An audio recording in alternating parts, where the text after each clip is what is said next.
네, 안녕하세요. 오늘 2021 사회공헌 CSR 온라인 워크숍을 이제 시작하려고 합니다. 저희가 지금 줌 화면하고 유튜브로 같이 송출을 하고 있는데요. 아마도 오늘은 유튜브는 아카이브 차원에서 지금 진행을 하고요. 줌 화면에 지금 들어오신 분들은 저희가 사전에 구글 설문들 통해서 우리 지역사회 안에서 어떤 걸 하고 계신지 또 앞으로의 네트워크 사업에서는 참여 의사가 있으신지 이런 간략한 설문을 좀 받은 바 있습니다. 그리고 저희가 몇몇 분들은 저 전화로 오늘 행사를 또 알려드리고 이 후속으로 어떤 것들을 할지에 대한 것들 그리고 지금 애로사항이 어떤 것인지에 대해서 전화를 어제까지 좀 몇 번 드렸었거든요. 그래서 오늘 아직 연락 못 받으신 분들은 오늘 또 행사 참여하시면서 오늘 분위기 어떻구나. 그리고 또 기업들이 이런 워크숍이나 아니면 컨퍼런스를 하게 되면 이게 또 후원 발굴을 위해서 뭔가 이게 부담이 되지 않을까? 막 그런 것들도 많으시거든요. 근데 전혀 그런 게 아니라 그동안에 우리가 보통 기업 제가 업무를 계속한 지가 한 지금 14년, 5년 되는데요. 15년 전이나 지금이나 계속 기업 실무자들은 새로운 아이템 또 외부 환경에 따라서 또 어떤 것들을 업에 맞춰서 연결을 할까 뭐 이런 거에 대해서 굉장히 많이 이제 고민을 하세요. 그래서 우리 관내 지역 사회에 보면 이제 구청에서 하고 있는 사업들을 잘 들여다보면 복지 사업 또 문화 사업 또 우리가 하고 있는 지역 사회를 위한 여러 가지 사회 문제 해결형 사업들이 되게 많이 진행되고 있는데 너무나 분절돼서 우리가 각각 기업 실무자들은 파트너 NGO를 찾거나 아니면 뭐 복지기관을 찾거나 아니면 환경기관을 찾거나 이렇게 하다 보면 에너지가 되게 많이 소모가 돼요. 그래서 그 차원에서 우리 공공 차원에서 우리가 가지고 있는 기본적인 이슈에 대해서 좀 정리를 해드리고 또 이번에도 저희가 이 네트워크 준비하면서 보니까 많은 기관들이 아주 자발적으로 참여해 주시고 우리가 이런 것도 같이 할 수 있다라는 의견을 주셨어요. 그래서 자연스럽게 저희가 참여 기관들 소개를 한번 드려볼게요. 제가 이름은 아직 안 불러드리고요. 기업 명만 먼저 불러드릴 텐데 오늘 이 줌 내용은 유튜브로 나중에도 또 보실 수 있으니까 오늘 사실 날짜가 좋아서인지 다른 기관에서도 행사를 많이 하고 계시거든요. 그래서 오늘 참여하시는 이 워크숍은 줌으로 진행되지만 이걸 아카이브 차원에서 유튜브로 올려놓을 테니까 기관에서 다른 실무자들 같이 또 보실 수 있게 하시면 될 것 같습니다. 네, 오늘 롯데푸드에서도 참여하셨고요. 우리 롯데푸드는 여러분들 잘 알고 계시는 그 아이스크림 브랜드는 거의 다 여기서 나오는 것 같아요. 그래서 쭈쭈바, 아만나, 뭐 구구 제품들. 네, 그래서 제가 이거 자료 조사하면서도 이 우리 관내에서 정말 우리가 잘 인지도가 높은 브랜드들이 많이 들어와 있구나 이런 생각했었고요. 롯데홈쇼핑 같은 경우는 그 영등포 구청에 보면 희망 수락관이라고 있어요. 그래서 그 공간도 조성을 해주시고 또 앞으로는 또 환경적으로 친환경적인 그 녹지 공간 조성에 또 관심이 많으시다고 하시더라고요. 그래서 오늘 제가 뒤에 영등포의 여러 가지 사례 발굴 얘기해 드릴 때 여러분 참고하실 내용도 좀 있을 것 같아요. 그리고 SK그룹의 그 유무선 고객 상담을 하고 계시는 서비스 에이스. 여기서는 지금 어린이집이나 치매 노인 대상으로 해서 되게 다양한 스마트 교육하고 계시거든요. 그래서 지금 소상공인 연합회 쪽에서는 참여하시는 일반 저희 소상공인 기관들이 스마트 교육 되게 많이 필요하다고 하셔가지고 그런 것들은 자원 연계가 되게 쉬울 것 같아요. 또 한편으로는 기업 회원 중에서 한화 호텔앤리조트도 참석해 주셨고요. 또 공공기관이 네 기관 정도 들어오셨어요. 그래서 코레일 유통, 그 한국철도공사의 자회사 그 계열사이죠. 그래서 저희가 우리 기차역이나 지하철역에서 보면 스토리웨이 편의점하고 카페 스토리웨이 운영하시는 그런 코레일 유통도 참석하셨고 중소기업 중앙회의 중소기업 사랑나눔 재단에서도 참석하셨습니다. 그리고 한국마사회 영등포지사에서도 오셨고요. 한국자산관리공사 서부 그 지역 본부에서도 참여해 주셨습니다. 그리고 효성 ITX, 이랜드 재단, 또 이랜드 크루즈에서도 여기서도 그 코로나 시기이지만 그 전에도 정말 많은 그 크루즈 참여할 수 있는 기회 많이 주셨었는데 또 요새무원에서도 참석하셨습니다. 또 의미 있는 것은 서울시 소상공인 협회에서도 참석하셨고요. 영등포 소상공인 연합회 이쪽에는 한 70회원 정도 멤버들이 이제 가입되셨다고 하시더라고요. 식당이나 뭐 세탁소나 이런 기관들. 그래서 저희가 앞으로 그 소상공인 활성화 사업을 할 때 그 소상공인 연합회와 굉장히 같이 연계할 사업들이 많이 있을 것 같은 생각이 들었습니다. 또 여의도 떡집, 저 여기서 참 떡 많이 시켜 먹었었는데요. 이 떡집에서도 참석해 주셨고요. 잔치 활성화 협동조합에서도 참석해 주셨습니다. 저희가 지금 참여하신 기업들이 좀 많이 있고요. 이 외에도 굉장히 많은 기업들이 있으신데 저희가 다 섭외를 드리지 못한 이유는 처음부터 저희가 이제 기업들의 니즈를 좀 파악하면서 앞으로의 네트워크를 어떤 방향성으로 가져갈까 조금 맞추고 있는 중이에요. 그래서 기관들에서 준비하시는 또 요즘 코로나 때문에 새로운 아이템 또 찾으셔야 되고 비대면으로 해야 될 사업들도 궁금하시고 하시니까 그런 것들을 좀 안내해 드리고 지금 하고 계신 현안들 같이 나누는 시간으로 진행을 하겠습니다. 저희가 전체 진행은 기업 사회공헌 사례 발표가 지금 새 기업이 준비가 돼 있습니다. 오늘 저희가 사전 전화를 드리면서 향후 저희 네트워크 있을 때 다른 기관들도 또 발표를 해주시겠다는 기관들이 이제 생기시고 있고요. 우리가 다른 기업들이 어떤 일을 하고 계신지를 좀 알아야 또 같이 협력할 거리들도 만들어질 수 있을 것 같아요. 사실 우리 영등포구 말고도 다른 지역엔 예를 들어서 용산 같은 경우에는 용산 드래곤즈라고 해서 또 아모레퍼시픽이 주도해서 같은 여러 기업들 참여하시는 것도 있고요.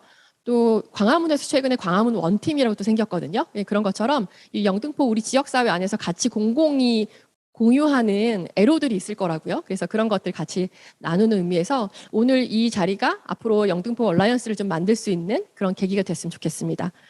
네, 오늘 사회공헌 사례를 보시면요. 먼저 첫 번째 순서는 포스코건설 최경종 과장님 나오셔서 물레동 소상공인들과 함께한 상생 프로젝트, 실제 진행한 사례들 소개해 주실 거고요.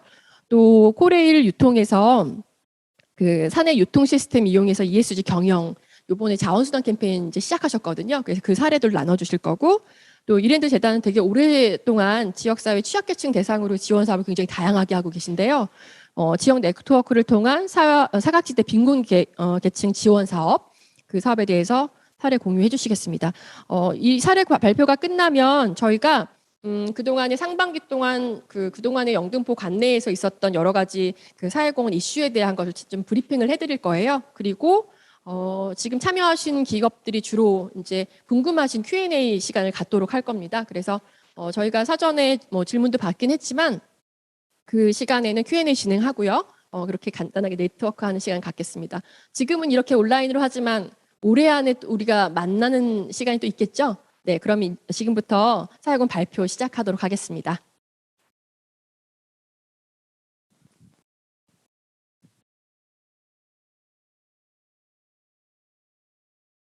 네, 안녕하세요. 반갑습니다. 저는 포스코건설의 기업심의 사무국에서 근무하고 있는 최경종 과장이라고 합니다. 오늘 저희 회사에서 추진을 했던 물레동 소공인들과 함께한 상생 프로젝트에 대해서 발표를 하도록 하겠습니다.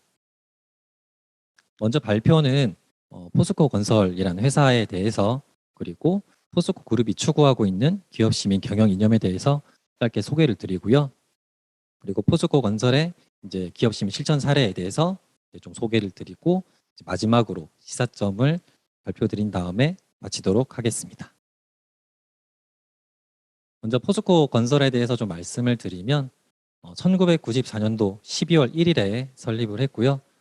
많은 분들이 송도에 있는 사옥이 본사라고 생각을 하시는데 사실 포항에 본사를 두고 있습니다. 그리고 사업 영역은 플랜트, 인프라, 건축 세 가지 영역이고 간단하게 좀 설명을 드리자면 플랜트는 제철소 분야에서 이제 세계 최고 기술을 가지고 있다라고 할 수 있는데요. 포항 제철소나 광양 제철소 그리고 해외에서는 브라질 CSP, 인도네시아 제철소를 성공적으로 건설을 하였습니다. 아마 단일 회사로서 일간 제철소를 만들 수 있는 회사는 세계에도 거의 드물다고 볼 수 있고요. 그리고 인프라 사업 같은 경우에는 국내 최대 민자 사업인 신안산선 프로젝트에 참여를 하고 있고 해외 같은 경우에는 폴란드 폐기물 소각로와 같은 해외 환경 사업에 참여를 하고 있습니다. 그리고 건축 사업 같은 경우에는 여의도 파크원이나 해운대 LCT 그리고 송도에 있는 포스코 타워 등을 건설을 했는데 이렇게 이제 포스코 건설 같은 경우에는 이제 초고층 빌딩 실적을 국내에서 최다로 보유하고 있는 국내 초고층 빌딩의 강자라고 할 수 있습니다. 그리고 임직원 수는 약 5,500명 정도 되고 있고요. 2020년도에는 한 9.7조 수주를 했고 올해는 그것을 상회할 것으로 지금 예상을 하고 있고요. 2021년도 시공능력평가 순위에서는 4위를 차지를 하였습니다. 이렇게 포스코 그룹은 더불어 함께 발전하는 기업 시민이라는 경영 이념을 가지고 우리가 사회에 직면한 사회 문제 해결에 동참을 하고 있는데요. 많은 분들이 기업 시민이라는 단어에 대해서 생소하게 생각을 하실 수 있는데 좀 간단하게 말씀을 드리면 기업 시민이라고 하면 사회공헌 활동이나 요즘 이슈가 되고 있는 ESG, UN SDGs 같은 그런 개념들을 모두 포괄하는 그런 개념이라고 생각을 하시면 되고요. 그리고 이런 기업 시민이란 단어가 또 포스코에서 처음 만들었다라고 생각하시는 분들이 계실지도 모르지만 사실은 미국에 있는 한 변호사회에서 1950년대에 만들어진 단어입니다. 1980년대 되면서 기업들이 점차 글로벌화되면서 거대화되면서 이제 코카콜라나 엑선모빌, IBM 같은 회사들이 기업 시민이라는 단어를 사용을 많이 하고 있고요. 네, 그리고 2000년대에 들어서면서 이 기업 시민이라는 단어를 점차 더 많은 글로벌 기업들이 사용을 하고 그들이 경영 이념이나 슬로건에 이제 같이 기업 시민이라는 단어를 함께 사용을 하고 있습니다. 그래서 포스코 그룹 같은 경우에는 이제 우리 사회가 직면한 사회 문제 해결에 동참을 하고 주주나 고객, 협력사 이런 모든 이해 관계자가 모두 공감하고 참여할 수 있도록 화면에 보이시는 이런 5개의 대표 브랜드를 구축을 하여 실천을 하고 있습니다. 포스코 건설 같은 경우에는 이런 기업 시민 경영 하에서 건설업의 특성을 반영을 해서 실천 전략을 수립을 하고 이제 같이 짓는 가치라는 슬로건 하에 이제 고객과 같이 짓는 상생의 가치 그리고 지역 사회의 같이 짓는 나눔의 가치 구성원과 같이 짓는 행복의 가치 3가지 축으로 기업 시민을 실천을 하고 있습니다. 그러면 이제 사례를 말씀드리기 전에 물레동 사례 말고도 좀 재미있는 사업을 저희들이 많이 추진을 하고 있는데 그거에 대해서 먼저 좀 설명을 드리도록 하겠습니다. 먼저 지역사회와 같이 짓는 미소라는 프로젝트인데요. 사실 많은 분들이 건설 현장을 좀 별로 안 좋아하시잖아요. 약간 좀 위험해 보이고 그리고 현장 펜스 같은 경우에도 삭막해 보여서 미관을 해치는 그런 느낌을 많이 받으실 텐데요. 포스코 건설은 이제 지역 사회가 이제 공감하고 함께 즐길 수 있는 그런 테마가 있는 현장 펜스를 운영을 하고 있습니다. 그래서 첫 번째로는 이제 입과 발로 그림을 그리시는 부족화가분들의 작품을 전시를 하고 두 번째로는 이제 국내에 있는 주요 명소의 사진을 직접 촬영을 해서 현장 펜스에 전시를 하고 그리고 미래 세대의 친환경 의식을 제고하고자 현장 근처에 있는 초등학교 학생 대상으로 사생 대회를 추진한 다음에 그 작품을 전시를 하고 있습니다. 그리고 마지막으로 점차 외국인이 증가하고 있어서 그분들의 안전 의식을 고취하고자 펜스 내부에 그들만을 위한 안전 캠페인 포스터를 이제 부착을 하고 있습니다. 그리고 다음으로는 도시양봉사업 비즈니즈 사업인데요. 꿀벌은 세계 100대 농작물 중에 71%의 매개 역할을 수행을 한다고 합니다. 하지만 이제 기후 변화로 이제 꿀벌 개체수가 감소를 하고 멸종 위기에 직면을 했다라고 하는데요. 어떤 사람들이 이렇게 얘기를 합니다. 꿀벌이 멸종을 하면 그 다음은 인류다. 그만큼 이제 꿀벌의 이제 중요성이 좀 대단한데요. 올해 상반기 같은 경우에 이제 안젤리나 졸리가 이런 꿀벌의 중요성을 알리고자 이제 어떤 퍼포먼스를 해서 이런 꿀벌들 위기에 대해서 좀 사회적으로 많이 이슈가 됐고요. 그리고 저희 포스코 건설도 이런 꿀벌의 중요성을 알리고 꿀벌 보호에 동참을 하기 위해서 이런 도시 양봉 사업을 추진하고 있습니다. 그리고 동물복지 지원 사업도 추진을 하고 있는데 요즘 길을 다니다 보면 길고양이들이 많이 있잖아요. 그래서 그런 길고양이들로 인해서 주거 환경이 악화가 되거나 동물 학대, 캐만 폭행 같은 사회적 이슈가 많이 발생을 하고 있는데 여러 지자체들은 그런 길고양이의 개체수를 줄이고자 TNR 사업을 추진을 하고 있습니다. 그래서 이런 TNR 사업에 연계를 해서 포스코 건설은 이제 스틸로 길고양이 급식소를 만들어서 보급을 하고 있는데요. 이런 길고양이 급식소를 이제 그런 TNR 사업의 거점으로 지자체가 활용을 하고 있습니다. 그리고 그 외에도 올해에는 이제 도토리 저금통, 버드피더 같은 사업을 또 추진할 예정입니다. 마지막으로는 고객과 함께하는 탄소 중립 더샵앤어스 사업인데요. 요즘 최근 이제 탄소 중립이 최근 화두이잖아요. 근데 이런 탄소 중립을 이제 실현을 하려고 하면 국가와 기업만으로는 사실 해결하기는 어렵습니다. 그래서 개개인의 참여가 사실 절실한데요. 이런 개개인의 이제 참여를 독려하기 위해서 탄소 중립 교육이나 탄소 중립 한 달 살기, 업사이클 체험 같은 이런 사업들을 추진을 하고 있습니다.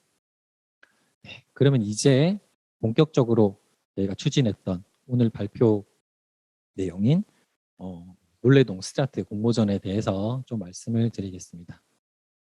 네, 사회공헌 활동이나 뭐 어떤 여러 가지 활동을 할 때는 약간 어떤 정당성 같은 것들이 좀 필요할 텐데요. 우리 포스코 그룹은 사실 이제 모사인 포스코가 철을 다루고 있잖아요. 그래서 철에 관련된 사업을 한번 해보면 좀 좋을 것 같아서 이제 서울에서 이제 어떤 곳이 철과 좀 연관이 있는 사업을 하고 있을까 이렇게 좀 살펴보게 되었습니다. 그러던 중에 이제 물레동이라는 지역을 발견을 했고 이 물레동이 과거 한 1970년대에서 80년대 사이에 이제 수도권 이제 철강 제품 제작의 중심지였다고 하더라고요. 그런데 이제 지금은 급격한 산업 변화와 또 젠트리피케이션으로 많은 어려움을 또 겪고 있다고 합니다.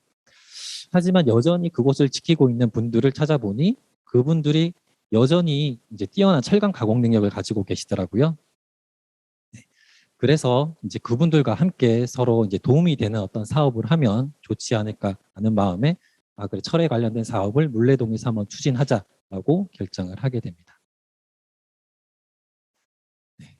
그리고 저희가 이제 2020년 6월 25일에 이제 물레동을 실제 방문을 하게 됐는데요.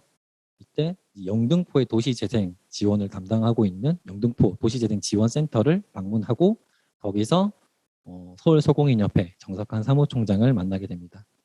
사실은 저희가 거기서 만나기 전부터 여러 가지 아이디어 발굴을 위해서 이제 많은 노력을 해왔지만 여전히 마땅한 아이디어는 떠오르지 않았고 이제 이 당시 만났을 때 떠오른 게 이제 기념품 제작이었습니다. 스틸을 이용한 기념품 제작을 추진해보자. 그래서 남산타워나 인사동 같은 그리고 공방을 여러 군데를 찾아다니면서 어떤 기념품을 만들 수 있을까 벤치마킹을 시작을 했는데 여기서 또 드는 의문이 과연 우리가 여기서 기념품을 만들면 누가 사용을 해줄까라는 의문이 들더라고요.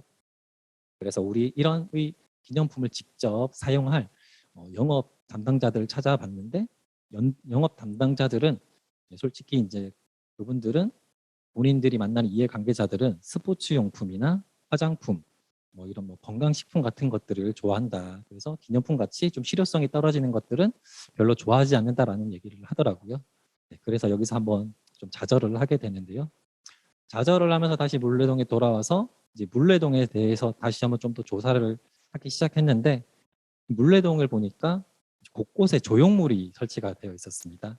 뭐 길 한복판에 설치되어 있는 조형물도 있었고 그리고 뭐 건물이나 벽면에 설치된 조형물도 있었고 그런데 이 조형물을 보다 보니 아파트도 역시 조형물을 설치를 하는 공통점이 있더라고요. 그래서 이거다. 그래서 우리도 실외 조형물을 한번 만들어 보자라고 결정을 해서 실외 조형물을 만들려고 했는데 이미 실외 조형물은 이제 어떤 법과 테두리 안에서 이제 어떤 프로세스를 통해서 제작이 되고 납품이 되기 때문에 우리들이 들어갈 틈이 전혀 없었습니다. 그래서 다시 한번 또 좌절을 하게 됐는데 이 조형물이라는 아이템을 포기할 수가 없어서 저희가 이번에는 우리가 만드는 더샵 아파트를 한번 살펴보게 됐는데요. 아파트에 보면 이제 주민들이 같이 공동으로 생활하는 커뮤니티 시설들이 있습니다. 근데 그곳을 가니까 이제 주변이 대리석으로 인해서 좀 고급스럽게 마감이 되어 있긴 한데 약간 분위기가 휑하더라고요. 그래서 여기에 조형물을 실외가 아닌 실내 조형물을 만들어 설치하면 어떨까라고 생각을 해봤고 또 생각을 해보니 매년 준공되는 현장이 15개에서 한 25개 정도로 모든 현장에 이런 걸 설치를 하면 매년 이걸 설치를 하면 지속 가능한 사업이 되지 않을까 그런 생각을 하게 됐습니다. 그래서 이제 팀원들과 이제 논의 끝에 이제 결국 이렇게 실내 조형물을 설치하는 사업으로 비즈에 연계된 최적의 아이템을 발굴을 하게 됐습니다. 그런데 이제 실내 조형물을 만들려고 하더라도 소공인분들과 얘기를 하다 보니까 소공인분들은 제작은 잘 하시는데 디자인은 잘 못하시더라고요. 그래서 저희가 이런 디자인을 확보하기 위해서 2020년도에는 물레 지역에 있는 예술인들에게 이제 공모전을 이제 추진을 하게 됩니다. 그래서 물레 지역에 있는 예술인들에게 소공인과 팀을 이제 맺어서 이제 공모전에 참여하라고 이제 좀 안내를 하게 되는데요. 2021년에는 이제 좀 이 임팩트를 조금 전국적으로 키워보고자 이제 전국 디자인 관련 학과 대학생으로 확대를 하게 됐습니다. 그래서 이제 세상에 어디에도 없는 이제 물레 특화 공모전이 이제 탄생을 하게 됐습니다. 그 공모전을 시작을 했는데 이제 아리스토텔레스가 예전에 이제 이런 말을 했습니다. 시작이 반이다. 근데 공모전을 시작을 했지만 정말 시작이 반이 아니고 시작을 하자마자 이게 뭐 정말 끝날 것 같은 그런 느낌이 들더라고요. 왜 그랬냐면 이게 실내 조형물 공모전이라는 게 이제 뭐 처음 만들어진 공모전이다 보니까 예술인들도 좀 당황스럽고 소공인분들도 내가 조형물을 만들 수 있을까 하는 그런 의구심을 갖고 해서 참여율이 매우 저조했습니다. 그런데 이제 도시재생지원센터하고 소공인협회 그리고 저희가 직접 발벗고 뛰어다니면서 이제 설득을 했고 2020년 같은 경우에는 이제 공모 마감일에 총 11개의 이제 작품을 이제 접수를 하게 됐는데 이게 뭐 마지막에 들어왔다 한꺼번에 들어왔다라고 해서 뭐 정말 좀 이상한 그런 디자인들 좀 급이 떨어진 디자인들이 아니고 실제 예술인들 활동을 하고 있는 예술인들이 만든 디자인이라서 정말 디자인들이 정말 우수했고 저희들이 어떤 거를 뽑아야 될지 고민을 할 정도로 수준이 높은 디자인이었습니다. 그래서 이제 이렇게 이제 디자인이 발굴될 수 있도록 그리고 소공인을 참여를 할 수 있도록 도와준 우리 뭐 도시재생지원센터하고 소공인협회에 정말 감사하다는 말씀을 좀 드리고 싶습니다. 그렇게 이제 모집이 다 되고 이제 저희가 소공인과 예술인이 첫 만남을 자리를 가졌는데요. 그때는 뭐 처음 만남이다 보니까 서로 다들 좀 많이 어색했습니다. 그렇지만 이제 도시재생지원센터에서 뭐 여러 가지 워크숍의 프로그램을 마련해 주셔서 점차 뭐 친해졌고요. 그리고 뭐 예술인들이나 뭐 요즘 MZ 세대들 같은 경우에는 할 말을 다 하잖아요. 이렇게 뭐 할 말도 다 하고 그런데 이제 소공인 같은 경우에는 나이도 자기랑 이제 한참 차이 나는 그런 사람들이 그렇게 막 얘기를 하니까 정말 뭐 이제 딸 같고 자식 같고 해서 뭐 하나라도 더 가르쳐 주고 싶은 마음에 서로 이제 대화를 오고 가고 그렇게 좀 커뮤니케이션이 좀 잘 되고 이제 활기를 띤 그런 워크숍이었던 것 같습니다. 그리고 워크숍 후에 제작을 추진을 했는데 제가 제작하는 과정 중간중간에 찾아가 보니까 서로 이제 제작 외에도 여러 가지 뭐 학교 이야기나 뭐 사업 이야기나 다양한 얘기를 하면서 제작을 하고 있더라고요. 그러면서 정말 뭐 친해진 뭐 그런 것들을 봤고 그리고 어떤 분들은 나이 차이가 많이 나니까 왠지 내 딸 같다라고 하면서 더 챙겨주시고 어떤 분들은 또 디자인이 정말 학생이 디자인을 잘하니까 앞으로 너는 내 디자이너가 되라라고 하면서 일감을 주신다는 분들도 계셨는데 공모전 후에 보니까 정말로 일감을 주셨더라고요. 그래서 이런 공모전을 통해서 이제 소중한 인연이 만들어진 것 같아서 저로서는 정말 기분이 또 좋았었습니다. 그래서 이제 2주간의 시간에 걸쳐서 이제 작품을 제작을 했는데요. 작품을 제작을 하고 나서 이런 물레동에서 만든 이런 작품의 우수성을 알리고 물레동에서 좀 홍보를 하고자 저희가 강남에 위치한 더샵 갤러리에서 전시회를 가졌습니다.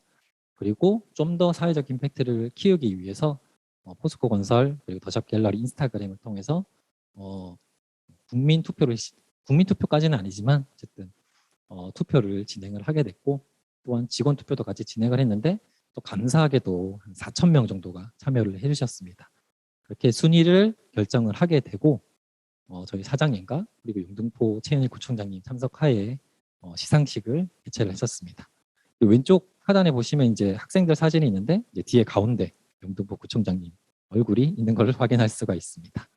그리고 감사하게도 이런 공모전의 취지를 또 알아주시고 작품의 우수성을 또 알아봐 주신 이제 고향 스타필드에서 초청을 해주셔가지고 8월에 약 2주간 이제 1층에서 전시를 추진을 했었습니다. 이렇게 제작된 작품들은 각 현장에 보내져서 이제 설치가 되었는데요. 왼쪽 사진을 보시면 입주 예정자 협의회에서 감사패를 전달하는 사진을 볼 수가 있습니다. 이렇게 입주 예정자들이 작품을 설치한다고 해서 단순히 그냥 하나의 활동이다, 뭐 하나 그냥 당연히 해주는 거 아니야라고 생각하시는 분들이 하나도 없고, 정말 공모전 취지에서부터 어떻게 작품을 만들었는지 학생과 소공인의 협업에 대해서 정말 뜻깊게 생각을 해주시고, 정말 이거를 들을 때마다 모든 분들이 다 감사하다라고 하시더라고요. 그래서 특히나 여기 지금 2021년도 최우수작인데요. 이 작품을 설치할 때는 입주자협의회에서 감사패까지 전달을 해주셨습니다. 그래서 이제 약 지금 공모전이 시작한 지 1년이 정도 됐는데요. 혹시 뭐 여러분이 생각하시기에는 몇 개 정도의 작품이 제작이 돼서 지금 더샵에 설치가 됐다고 생각을 하시나요? 네, 지금까지 약 1년 동안 17개의 작품을 추가로 제작을 해서 이제 더샵 아파트에 설치를 했는데요. 1개월간 약 한 달간 약 1.4개씩 제작을 했다라고 보시면 됩니다. 그래서 작품은 작품 가격은 한 약 500만 원 정도라고 생각을 하시면 되는데, 그걸 보면 17개 현장이니까 1년간 한 8,500만 원 정도의 일감이 물레동에서 창출됐다라는 걸 확인을 할 수가 있고, 이게 매년 준공 현장이 한 20개 정도, 20개 이상 됩니다. 그래서 이게 매년 약 1억 원 정도의 매출이 이제 물레동에 발생할 거기 때문에 이제 지속 가능한 사업으로 지속 가능성을 확보했다라고 보실 수가 있고요. 그리고 이 사업을 통해서 도시재생지원센터하고 소공인협회와 맺어진 이런 끈끈한 파트너십을 통해서 저희가 다양한 사업을 전개했습니다. 아까 앞에서 말씀드린 스틸을 통한 길고양이 급식소 제작인데요. 작년 같은 경우에는 약 1천만 원의 예산을 들여서 스틸 길고양이 급식소를 만들었고, 도봉구와 서대문구의 요청이 있어서 그곳에 설치를 하였습니다. 근데 저희가 설치를 한 다음에 이게 반응이 너무 좋아서 이제 그 이후로 지금까지 계속 많은 분들이 이제 회사에 이제 길고양이 급식소를 설치해 달라는 요청을 많이 하고 있고요. 그래서 저희가 올해 같은 경우에는 약 작년에 1,000만 원이었는데 올해는 한 5천만 원에서 한 8천만 원 정도 투입을 해서 길고양이 급식소를 만들고 필요한 곳에 보급할 계획입니다. 그리고 이 사업은 특히나 요즘에 MZ 세대들이 동물보에 관심이 많잖아요. 그래서 MZ 세대들을 통해서 더욱더 이제 사회적 임팩트가 확장된 사례라고 볼 수가 있습니다. 그리고 그 다음은 정거장 3D 모델링인데요. 영등포구에는 이제 신안산선이 지나가고 있습니다. 그래서 저희 회사에서 신안산선을 건설을 하고 있는데, 거기 현장에 이제 정거장을 소공인들과 협업을 해서 3D 모델링으로 만들어서 설치를 했고요. 그리고 그 이외에도 이제 건설 폐기물 하우스와 같은 다양한 소소한 것들 사업들도 같이 진행을 하고 있습니다. 그래서 스트라트 공모전을 통해서 이제 업을 연계한 사업으로 지속 가능성을 확보했다라고 말씀을 드릴 수가 있고, 그리고 이런 튼튼한 파트너십을 확보했기 때문에 다양한 사업을 또 추가로 전개할 수 있었다라고 말씀을 드릴 수가 있습니다. 사실 이렇게 이제 스트라트 공모전을 성공적으로 이제 만들 수 있었던 배경에는 또 2개의 기관이 있었습니다. 바로 서울시와 영등포구인데요. 우리 성과를 좀 더 확대할 수 있도록 서울시에서는 이제 물레동 사진전 예산을 또 지원을 해주셨었고요. 영등포에서도 이제 많은 관심과 지원을 가져주셨기 때문에 이제 우리가 했던 이런 사업들이 성과가 보다 더 확대가 될 수 있었다라고 생각을 합니다. 그래서 이제 기업이 보유한 이런 비즈니스 역량을 활용을 하고 이제 여러 이해관계자가 가진 네트워크 및 실행력을 접목을 해서 성공한 사례가 아마 스트라트 공모전이 아닌가 그런 생각이 됩니다.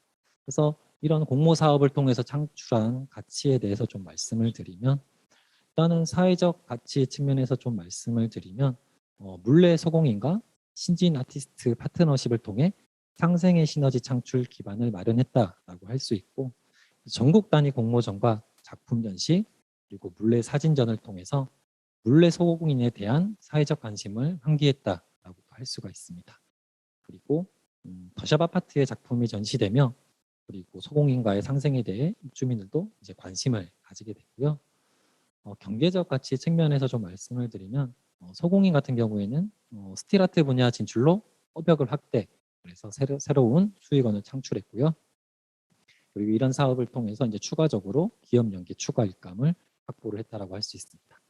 포스코 건설은 이제 철강 수요 확대와 그리고 몰래 프로젝트를 통해 지역화 상생하는 회사로 이제 브랜드 가치가 상승을 했고, 스트라트 작품 설치를 통해서 더샵 입주민들의 만족도와 신뢰도를 제고한 그러한 효과를 얻었습니다. 제가 좀 말을 좀 빨리 해서 준비했던 것보다 빨리 해서 시간이 좀 빨리 지나간 것 같은데, 이제 마지막입니다. 시사점인데요. 일단은 어떤 뭐 사회공헌 활동 같은 사업을 하려고 하면 지역에 이제 필요한 게 무엇인지 분석하는 게 필요한데, 그와 동시에 이제 우리가 무엇을 할 수 있는지도 함께 분석하는 것이 좋은 것 같습니다. 왜냐하면 우리가 어떤 지역에서 정말 좋은 사회공헌 활동을 찾았다고 하더라도 우리가 할 수 없는 일이라면 사실은 그것은 과감히 포기를 하고 더 잘할 수 있는 곳에 넘겨주는 그런 게 좀 필요하고요. 그래도 만약에 꼭 하고 싶다라고 하면 뭐 그걸 같이 함께 할 수 있는 다양한 파트너들을 찾아서 함께 시작하는 게 함께 해야 되지 않을까, 뭐 그렇게 생각이 됩니다.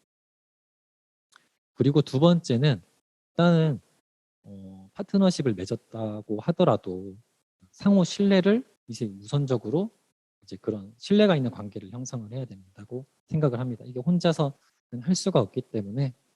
그리고 같이 함께 하더라도 만약에 이런 신뢰가 없더라면 이제 서로의 의견을 존중하지 않고 또 서로가 추구하는 목표만 달성하기 위해 노력을 하고, 본인이 이제 자기가 추구하는 목표를 달성했기 때문에 나는 이제 끝이야라고 생각을 할 수도 있기 때문에 우선적으로 신뢰를 쌓아야 된다고 생각을 합니다.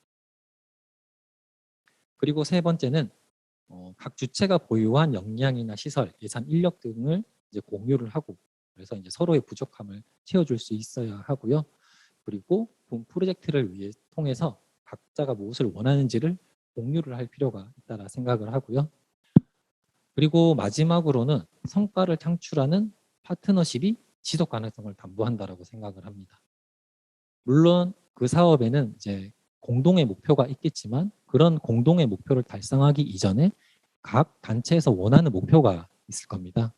그래서 그런 목표들이 달성이 돼야지 향후에도 우리가 이 사업을 작년에 했었는데 우리 뭐 이 사업이 성공적으로 수행했지. 그런데 우리는 얻는 게 없었어. 그러면 이제 같이 이제 팀을 이루고 있는 팀이나 아니면 그 위에 있는 사람들이 우리가 얻는 게 없는데 왜 이거를 참여를 해? 라는 생각을 할 수가 있고, 그렇게 되면 파트너십이 깨지기 때문에 공동의 목표를 이루기 전에 이제 공동의 목표, 이제 각각 단체가 원하는 목표를 이제 포괄하는 그런 공동의 목표를 설정을 해야 되지 않을까 그런 생각이 듭니다. 제가 이제 준비한 발표 자료는 지금 이제 모두 마쳤고요. 이제 짧은 시간 동안 발표를 했는데 경청해 주셔서 매우 감사드립니다.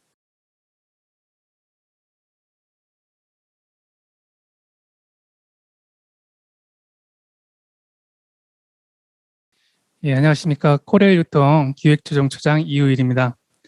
금일 2021년 사회공헌 온라인 워크숍에 기간 발표자로 참석할 수 있어 뜻깊게 생각하고요. 오늘 발표 주제는 사내 유통 시스템을 통한 이용한 ESG 경영 실천입니다. 예, 사회공헌 워크숍에 갑자기 ESG로 시작을 하는데요. 결론적으로 말씀드리면 CSR과 ESG의 역사는 동일선상에 있고 실행 관점에 있어서는 한몸이라고 판단을 하고 있습니다. 두 개념이 모두 기업의 지속 가능 경영을 추구하고 있고 CSR을 잘하는 기업이 결국은 ESG 경영도 잘할 수 있다는 점을 먼저 말씀드립니다. CSR은 기업이 사회적 책임을 다하기 위해 이윤을 사회에 환원하는 활동이고, ESG는 최근 들어 환경 문제가 심각화되면서 기업이 이익을 사회에 환원하는 것도 중요하지만 이익 창출을 하는 과정도 균형 있게 고려하기 시작했다고 볼 수 있습니다. 다음은 ESG에 대한 맥락입니다. 관련 사항은 참고 사항으로 짧게 스킵하고 넘어가도록 하겠습니다. ESG가 최근에 언론에 지금 전년도부터 주요 기사로 다뤄지고 있는데요. 사실 ESG 경영은 근대 기업의 탄생과 함께 이어져온 오래된 이슈이자 끝나지 않은 이슈이기도 합니다. 실제 기업이 등장했던 1차 산업혁명 당시에도 환경오염과 아동노동, 또 노예노동 이슈 문제가 제기됐었고요. 이해관계자들은 기업에 대한 해결 방안에 대해 문제 제기와 논의가 있었습니다. 19세기 초, 20세기 초 미국으로 넘어오면서 기업은 경영의 근본적인 문제를 해결하기보다는 기업의 이익을 기부하는 사회공헌 활동을 선택하게 되었고요. 결국 기업의 환경적, 윤리적 사회 문제가 대두되기 시작합니다. 20세기 초반에는 전반에는 경제 대공황이나 1, 2차 세계대전을 겪으며 인류의 지속 가능성과 인권, 기업의 사회적 책임, 윤리적 책임을 강화해야 한다는 목소리가 이어지기 시작했고요. UN 인권선언, 기업 윤리 경영 현장 등이 발표됩니다. 1952년 영국 그레이트 스모그입니다. 1952년 12월 5일부터 9일 사이 5일간 런던에서 발생했던 사건인데요.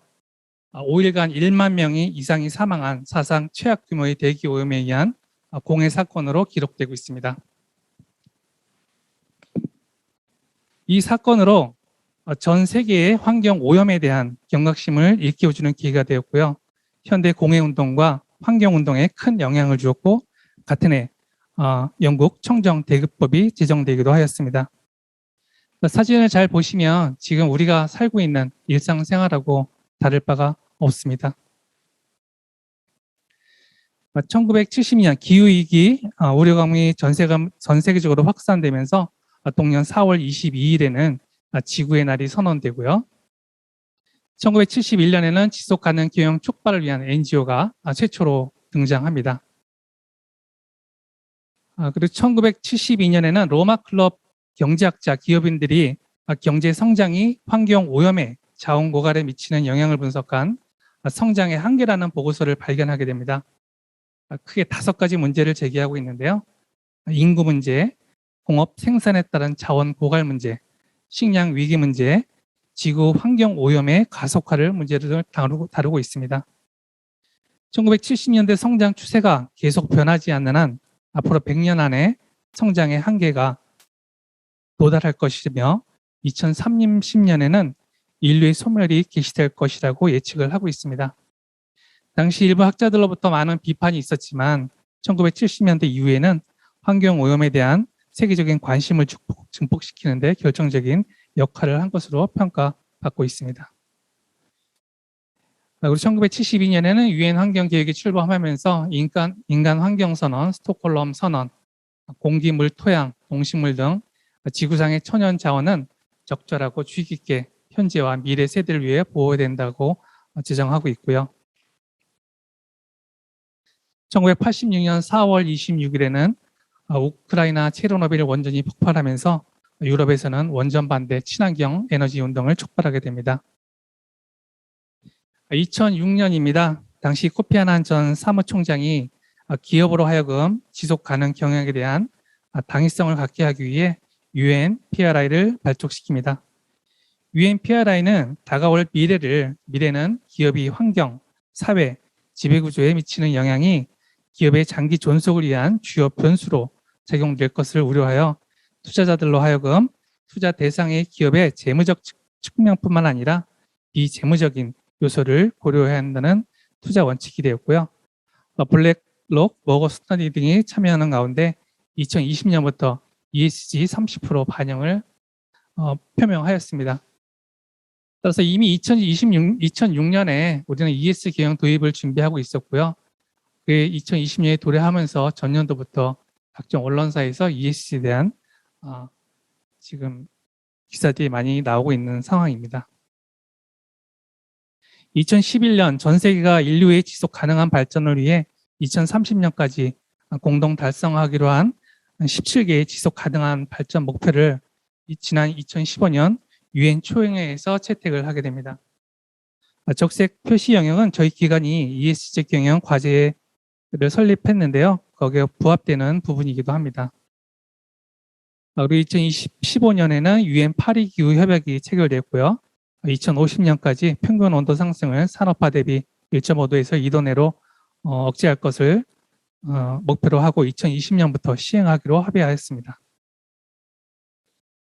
2017년에는 500인 이상 기업이 ESG 정보 공개를 의무화를 하였고요. EU 내에서는 기업을 운영하거나 국가 조달에 참여할 시 ESG 문제 기업은 불리한 조치를 취하게 가능하게 됐습니다. 따라서 유럽에 진출해 있는 현대라든가 기아, SK글럽들이 지금 최근에 ESG 경영에 박차를 기하고 있는 게 같은 맥락으로 볼 수 있겠습니다. 2020년 정부에서도 한국판 뉴딜 그린 정책과 ESG 투자 계획을 발표합니다. 또한 국민연금에서도 2년 내 운영기금 50%를 ESG에 투자한다는 원칙을 발표한 바 있습니다. 2021년입니다. ESG 대응을 가속하기 위해서 산업부에서는 한국식 환경사회 지표 정립에 본격 착수하였고요. 상장사 및 공공기관 공시 항목에 ESG 관련 항목을 추가하게 됩니다. 이 사진은 2021년 올해 3월 제48회 상공회의 날 기념사에서 지속가능 발전을 위해 ESG 경영 확산의 원년을 삼겠다고 하는 지금 문재인 대통령이 발언하고 있는 모습이고요.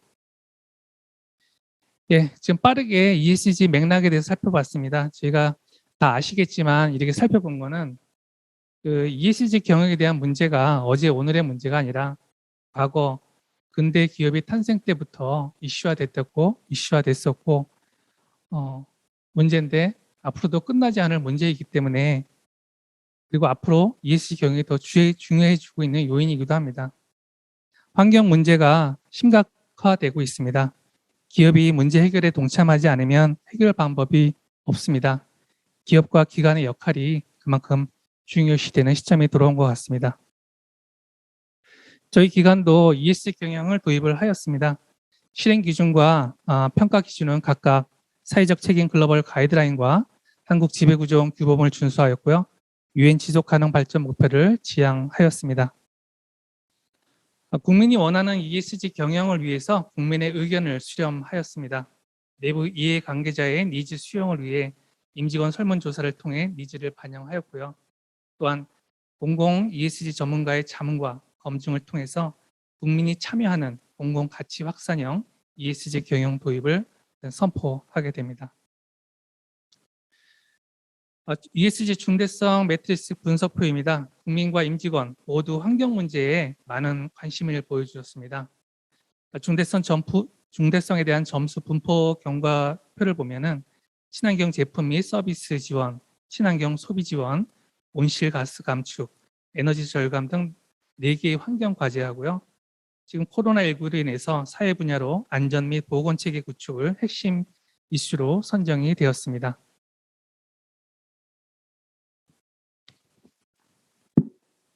네, 저희 기관의 ESG 전략 체계입니다. CSG 직속으로 ESG 추진위원회를 구성하여 주요 핵심 전략 과제를 실적을 점검하고 피드해 나갈 거고요. 크게 지구 환경을 위한 지속 가능 소비, 함께 성장하는 포용적 동방 경영, 청렴하고 투명한 공공 신뢰 구축을 핵심 전략으로 수립을 하였습니다.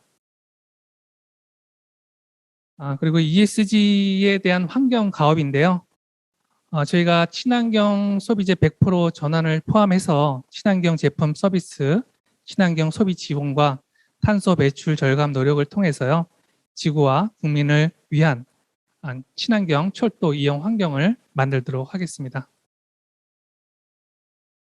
예, 사회 분야와 지배구조 분야는 지금 스킵을 하고 넘어가고요. 5월 27일 저희 기관 ESG 선포 사진입니다. 예, 다음은 저희 기관의 ESG 경영 실천 사례에 대해서 간략하게 말씀드리겠습니다. 자원순환 캠페인 프로젝트 R이 휴지가 된 종이팩입니다. 우리 주변에는 흔히 볼 수 있는 사진입니다. 어쩜 우리가 무심코 버렸던 휴지들이, 쓰레기들이 저 안에 있을 수도 있고요. 해양 쓰레기가 문제도 심각하고 있는데 문재인 대통령이 2050년까지 해양 쓰레기 제로를 목표로 만들겠다는 의지도 발표한 바 있습니다. 우리나라에서 배출되는 종이팩 약 70% 약 105억 원 가량인데요. 제대로 분리가 되지 않았기 때문에 재활용을 되지 못하고 있는 상황이라고 합니다. 코로나19 사태를 계기로 인해 택배 이용이 증가되고 있고, 그다음에 배달로 인해 종이류인 박스 사용량도 함께 증가하고 있습니다. 1인당 플라스틱 쓰레기 발생량을 보겠습니다. 미국, 영국을 이어서 한국이 1인당 연간 기준 88kg로 3위를 기록을 하고 있습니다. 무심코 버려진 쓰레기 속에서 우리 작은 관심으로부터 새롭게 태어날 자원들이 있습니다. 종이팩, 플라스틱, 캔 등입니다. 저희 기관에서도 ESG 경영 도입을 통해서 환경 문제에 보다 더 많은 관심을 가지고 종이팩 수거를 시작을 하였고요. 프로젝트 RE를 통하여 가치를 확산하기로 하였습니다. 저희 기관이 운영하고 있는 카페스토리와 트리피 매장입니다. 저희 기관이 직접 운영하고 있는 매장은 한 15억에서 한 35억 연 매출 규모이고요. 저희 영업장 내에 전문점으로 들어와 있는 커피 전문점 수는 약 75억에서 연간 매출은 146억 규모입니다. 커피점에서 그 아메리카노를 제외한 나머지 모든 음료, 제조 음료에는 우유가 들어갑니다. 우유는 종이팩이 발생되겠죠. 따로 분리수거를 할 필요가 없는 자원이기도 합니다. 프로젝트 RE를 통해서 재활용 가능한 자원의 리사이클링 확대를 통해서 기후변화 대응과 온실가스 감축 기여를 통해 ESG 경영 실천에 동참하고자 합니다. 저희 기관에 운영하고 있는 매장에서는 과거에는 이 종이팩들이 일반 종이류와 함께 아무 의미 없게 버려졌던 종이팩들이었습니다. 하지만 이러한 쓰레기에 불과했던 종이팩들이 특별한 과정을 거쳐 수지로 재탄생합니다. 수거와 세척, 건조, 재단, 패킹 과정을 거쳐 연간 한 7만 8천 개 정도의 종이팩이 수거가 가능하고요. 연간 한 2,300개의 롤 휴지가 재생산이 가능합니다. 거리로는 66.9km 정도 발생됩니다. 우리의 작은 관심이 때로는 세상을 밝게 비추기도 하고요. 어떠한 이에게는 작은 희망이 되어주기도 합니다. 프로젝트 RE는 리듀스, 리유스, 리사이클링, 리페어, 리싱크 자원순환 활동을 엮은 캠페인인데요. 한때는 가정과 매장에 우유를 공급했던 우유 박스입니다. 이제 이 우유 박스를 통해서 사용된 종이 우유팩들이 하나하나 모아지게 되고요. 휴지로 재탄생하게 됩니다. 이제 이 우유 박스는 종착역이 아닌 출발역으로 새롭게 태어나는 것입니다. 마음을 다하고 행복을 더해 나가도록 하겠습니다.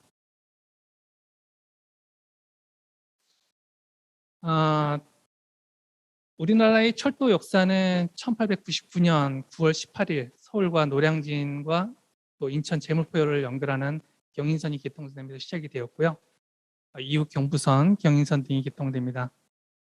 전체 노선은 102개 노선 중 기타선을 제외한 역의 중심 노선은 30개 노선이고요. 전체 철도 거리는 3,492km입니다. 철도는 사람을 이동시켜주는 수단입니다. 물건을 나르기도 합니다. 철도를 통해서 많은 정보가 전국에 전파되기도 하고요. 철도는 전국을 하나로 이어주는 네트워크 역할을 하기도 합니다.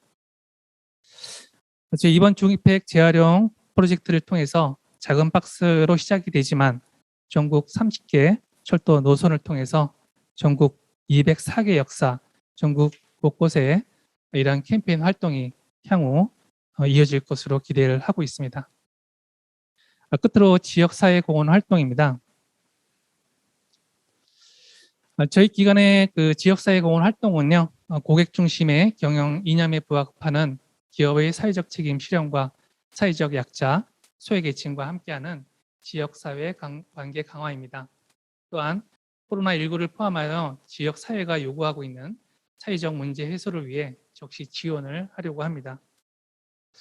5개년간 저희 사회공헌 실적인데요. 전년도에는 약 30억이 좀 안 되지만 이 중에 한 58% 규모인 한 1억 6천만 원 정도는 저희 기관이 속해 있는 영등포 지역반 내 지역 사회공헌 활동으로 지금 많이 활용이 되고 있고요.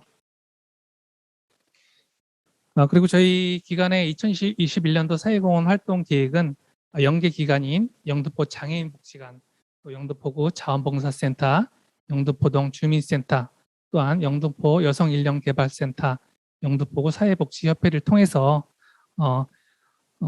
각종 추석 행사라든가 지역 아동센터, 그다음에 뭐 나눔, 소외계층을 위한 바리스타 교육, 또 이런 활동을 전개하고 있고요. 저희 기관은 참여 봉사의 그 형태를 보면 참여와 기부 형태가 있는데요. 참여와 기부는 지역 장애인을 위한 설맞이 행사 지원이라든가 141촌 방문 지원, 또한 취약계층 가정 지원, 코로나19를 위한 방역키트 제작 지원, 그다음에 수해 피해 지역 물품 및 인력 지원입니다. 참여 활동으로는 도시락 배달, 또 분기별 헌혈 행사를 하고 있고요. 그다음에 연탄 도시락 배달, 바자회, 그리고 환경 정비 사업을 또 참여를 통해서 지원하고 있습니다. 또한 기부 활동은요, 영등포 장애인 복지관 행사 후원이라든가 또 코로나19 수해 피해 지역 지원, 그다음에 141촌 명절 나눔 행사, 또 취업과정 환화 의료비 지원 등을 하고 있습니다. 시간이 좀 된 것 같습니다. 일단 저희가 발표한 자료가 오늘 발표 주제와 좀 맞는지는 모르겠지만 저희 기관이 이렇게 준비한 발표를 모두 마쳤고요. 워크숍이 끝난 다음에 저희 오늘 워크숍이 만족스러우셨다면 좋아요하고 구독 꼭 눌러주시기 바랍니다. 이상 경청해 주셔서 감사드립니다.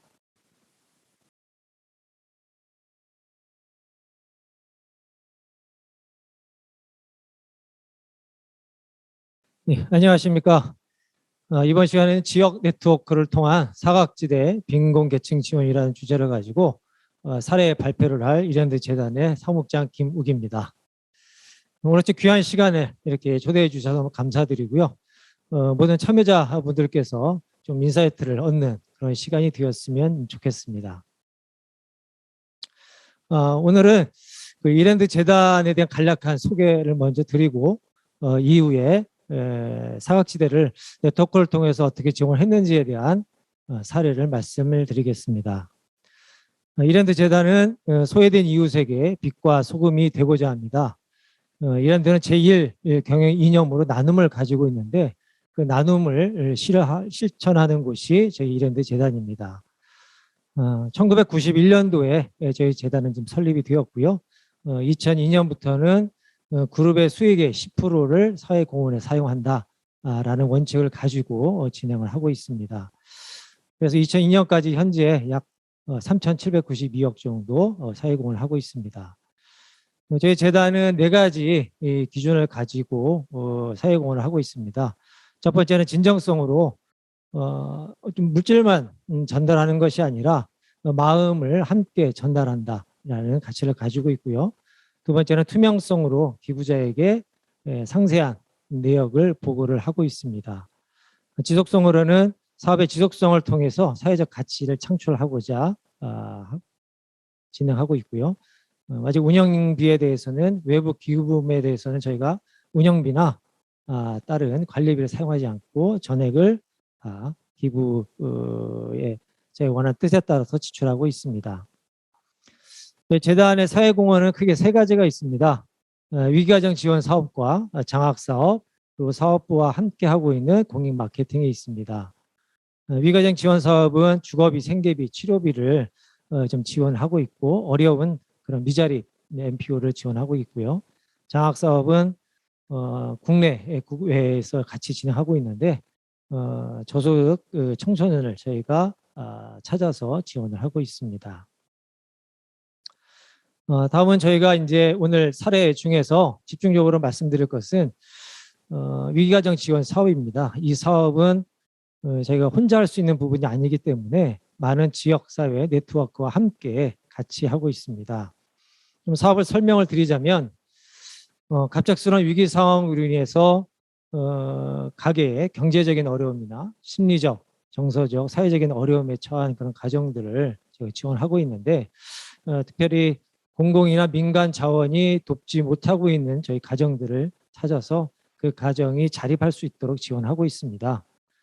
그러다 보니까 저희 재단의 힘으로만 그 가정을 찾거나 지원할 수가 없습니다. 그래서 현장에 있는 사례 관리할 수 있는 그런 많은 기관들이 있는데 공공에는 뭐 사회의 그 뭐 정보원이라든가 지자체에 있는 그 사례 관리 기관들, 민간 기관들로부터 제가 사례를 접수를 받고 그 사례를 가지고 재단에서 선임한 그런 전문가 그 단체를 통해서 1차 서류 심사를 하게 됩니다. 그 이후에는 제가 매 가정마다 가정 방문을 통해서 현장을 확인하고 제가 지원을 하고 있습니다. 현재까지 약 15,000여 가구를 지원해서 한 200억 정도 이렇게 사용을 하고 있습니다.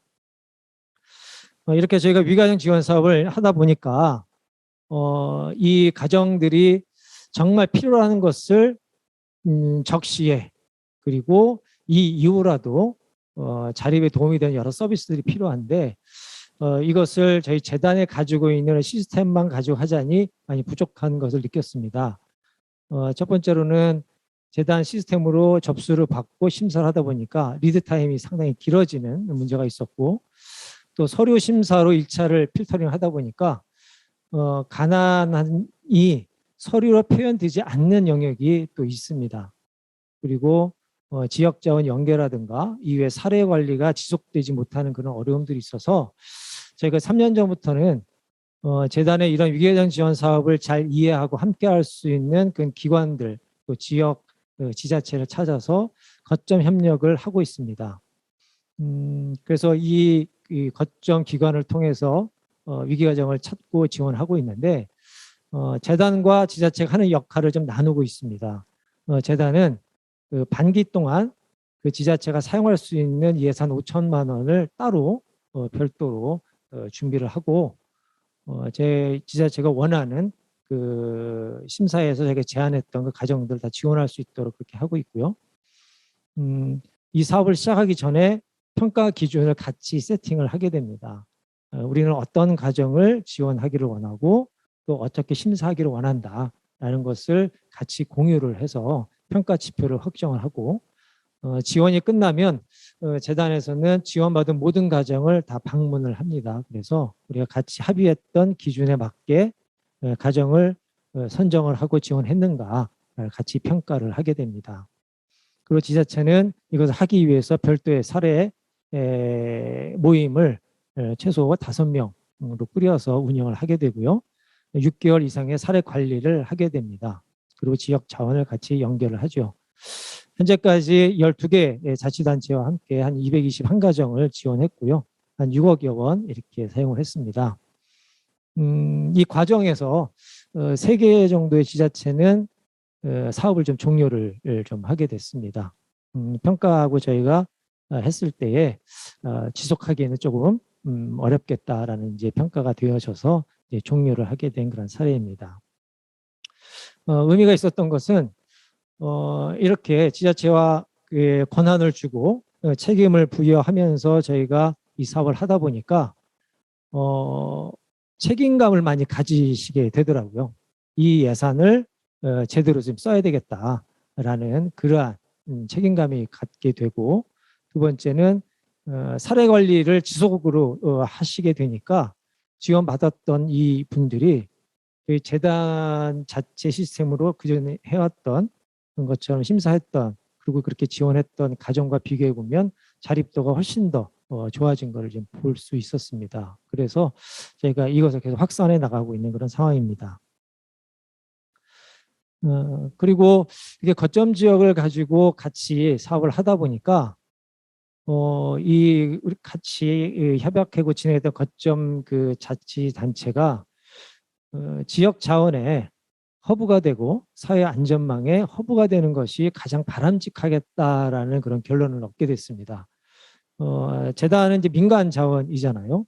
그러다 보니까 한계가 분명히 있고 그 지역 안에서의 자원에 활용하는 부분도 한계를 좀 보게 됐습니다. 그러나 지자체가 주도적으로 예산을 가지고 움직이게 되니까 많은 지역 자원이 함께 움직여지고 그것이 끝까지 사례 관리가 끝날 때까지 함께 하는 것을 볼 수 있어서 이 이후로는 지자체가 이런 사회 안전망의 거점이 될 수 있도록 재단이 지원하는 역할을 하는 것도 우리가 해야 될 몫이겠구나라고 판단을 했습니다. 그래서 지난 7월부터는 이제 장흥 군청이 저희와 함께 잘 하고 있는데 이렇게 그 군 안에 있는 자원들을 어떻게 네트워킹하고 활용할 것인가에 대한 고민을 같이 했습니다. 그래서 재단의 역할은 그분들에게 포상을 준다든가 동기부여를 한다든가 이런 역할을 수행을 하기로 했습니다. 그래서 위기가정 지원 사업에 대해서 재단이 재정을 지원을 하지만 그와 함께하는 그러한 소상공인이라든가 뭐 병원, 뭐 의원 이런 분들에게는 뭐 재단 차원에서 뭐 선물을 전달하거나 감사패를 드리거나 또 협약할 때는 같이 함께 협약하면서 이것을 저희 그룹 홍보실과 함께 홍보를 좀 많이 해드리면 되게 좋아하시더라고요. 그리고 한 2년 정도 저그 참여하신 분들에게는 이랜드 그룹이 그 전국에 켄싱턴 호텔과 리조트를 운영을 하고 있어서 2박 3일간 숙박과 식사를 하실 수 있도록 그러한 것들을 증정을 하면서 이렇게 촉진을 하는 역할을 지금 하고 있습니다. 지자체는 이제 그걸 가지고 이제 많은 소상공인이나 의원들 함께 하실 분들과 함께 이 사업에 동참을 촉구를 하고 있고요. 오른쪽에 이제 장안군청에 이제 동그랗게 여러 기관들이 있는데 좀 대표적인 것들만 좀 보여드리긴 하지만 이렇게 좀 하나 둘씩 모여지고 있는 상황입니다. 다음 페이지는 그 지난달에 저희 재단과 장흥군에 있는 삼성 디지털 플라자 그다음에 군과 함께 협약을 진행을 했고요. 이것이 이제 홍보 기사 나갔던 사례입니다. 재밌는 것은 여기 삼성 디지털 플라자 이 사장님께서 한 20여 년간 여기서 운영을 하셨는데 전남지회의 또 회장님이시더라고요. 그래서 제가 이 협약한 것을 또 이제 그 네트워크에 또 올리고 하니까 이게 함께 해주시겠다라고 몇 군데서 연락이 왔고 또 감사한 것은 그 지인분 중에 쿠첸 또 그 주방 살림이 꼭 필요하잖아요. 네, 그래서 또 연락을 주셔서 우리도 여기 함께 하고 싶다라는 연락을 좀 주셨어요. 그래서 이렇게 자원이 이렇게 선순환되고 확장될 수 있는 좋은 사례로 볼 수 있었습니다. 다음 나눔 가게와 재단, 지역 행정기관 협업을 통한 지원인데 한부모 가정을 저희가 좀 보게 됐습니다. 특히 좀 코로나 문제로 인해서 가족 해체가 좀 많이 일어난 상황이고요. 또 여러 도움이 필요한 한부모 가정들이 많이 늘어나고 있습니다. 이분들을 어떻게 도울까 고민을 하다가 지역에 보면 공익 목적으로 운영하는 이런 나눔 가게들이 좀 많이 있습니다. 예를 들자면 뭐 구딜 스토어 같은 경우는 장애인의 일자리를 위해서 만들어진 사회적 기업인데 기업이라든가 이런 시민들에게 그 물품을 기증을 받고 이거를 재활용해서 이제 판매를 하고 판매할 때에 장애인분들을 고용하고 또 그 수익금으로 그분들에게 급여를 지급하는 이러한 이제 나눔 가게가 있고요. 뭐 기아대책이나 뭐 아름다운 가게는 잘 아실 것 같고 이러한 가게들과 같이 뭔가 할 수 있는 것은 없을까? 왜냐하면 그 가게들도 공익 목적으로 운영을 하고 있기 때문에 그런 고민을 하다가 그 가게들이 좀 필요한 부분은 뭐냐면 안정적인 그런 기부 물품을 좀 필요로 하는 부분이 많이 있어서 저희 재단은 그룹으로부터 여러 의류라든가 액세서리라든가 많은 이제 기부 물품을 받고 있습니다. 그래서 제가 그런 기부 물품을 이런 나눔 가게에게 보내고 나눔 가게는 그 지역에서 한부모 가정 중에 좀 어려운 가정들을 좀 지원할 수 있는 그래서 그 매장에 와서 월 5만 원의 물품을 자유롭게 구매할 수 있으면 얼마나 좋겠냐 이런 이야기를 서로 좀 나누다가 이렇게 사업을 하나 구성을 하게 됐습니다. 그래서 나눔 가게에서는 매월 10가정을 5만 원 한도 내에서 자유롭게 구매할 수 있고요. 그러면 1년이면 한 600여만 원이 되죠. 예, 그래서 현재 10개의 점포가 이제 협약을 맺고 운영을 하고 있습니다. 지자체는 이런 도움이 필요한 가정을 저희 재단에게 추천을 해주고요. 저희 재단은 그 가정을 현장 방문해서 도움이 정말 필요한 부분인지 또 추가적인 어떤 도움이 필요한지를 확인하고 매장에서는 그분들이 와서 이런 것들을 구매하실 수 있도록 편의를 제공을 하는 이렇게 3자 협약해서 진행하고 있습니다. 밑에 보시면 제가 10개 가게를 현재 운영을 하고 있고요. 향후에 한 100곳 정도 운영을 하려고 이렇게 준비를 하고 있습니다. 보니까 그 기아대책에서 이제 물레동에도 점포가 있어서 제가 아마 빠르면 올해 중에 오픈할 수 있지 않을까 통합 지원을 이렇게 생각해 봅니다. 그래서 아마 이러한 모델이 좀 확산이 좀 잘 된다면 지역 내에서 서로 간에 각자의 강점과 필요를 채울 수 있는 영역이 아니겠나 그렇게 생각을 하게 됩니다. 저희가 위기가정 지원 사업을 벌써 해온 지가 91년부터 보니까 상당히 오랜 기간을 해왔습니다. 많은 분들을 만나고 지원을 많이 했는데 그때마다 저희가 좀 가슴이 아픈 일들이 참 많은데 현장에 가 있어 보면 우리나라 소득이 3만 불이라고는 하지만 아직까지도 도움이 필요하고 간절한 그런 가정들이 참 많이 있습니다. 그래서 사례 관리자 분들이 이분들을 이제 찾고서 이분들 도와줄 분들이 어디 있을까라는 그러한 자원기관을 찾는 데 참 에너지를 많이 쓰고 있는데 또 시선을 돌려보면 많은 또 NGO나 개인이나 단체분들은 어려운 가정을 내가 어떻게 도울 수 있을까? 어려운 가정을 어떻게 하면 찾을 수 있을까? 이런 고민을 하는 것들을 많이 보게 됩니다. 그래서 이 두 필요를 어떻게 채울까 저희 방법을 찾다가 올 여름에 제가 위기지원 플랫폼을 하나 만들어서 오픈을 하게 됐습니다. 그래서 여기에는 도움이 필요하신 분들이 그러한 기관을 통해서 본인의 그 필요한 영역을 올리면 돕고자 하는 기관들도 들어오셔서 요 분은 우리 기관이 도울 수 있겠다.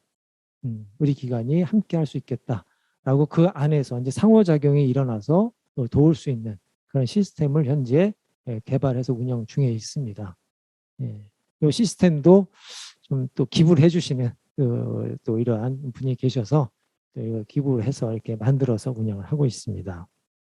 그래서 좀 더 설명을 드리자면 이제 돕고자 하시는 분들은 이 시스템에 들어오셔가지고 쭉 보신 다음에 내가 이러한 가정, 이러한 대상을 돕고 싶다 선택하실 수 있고요.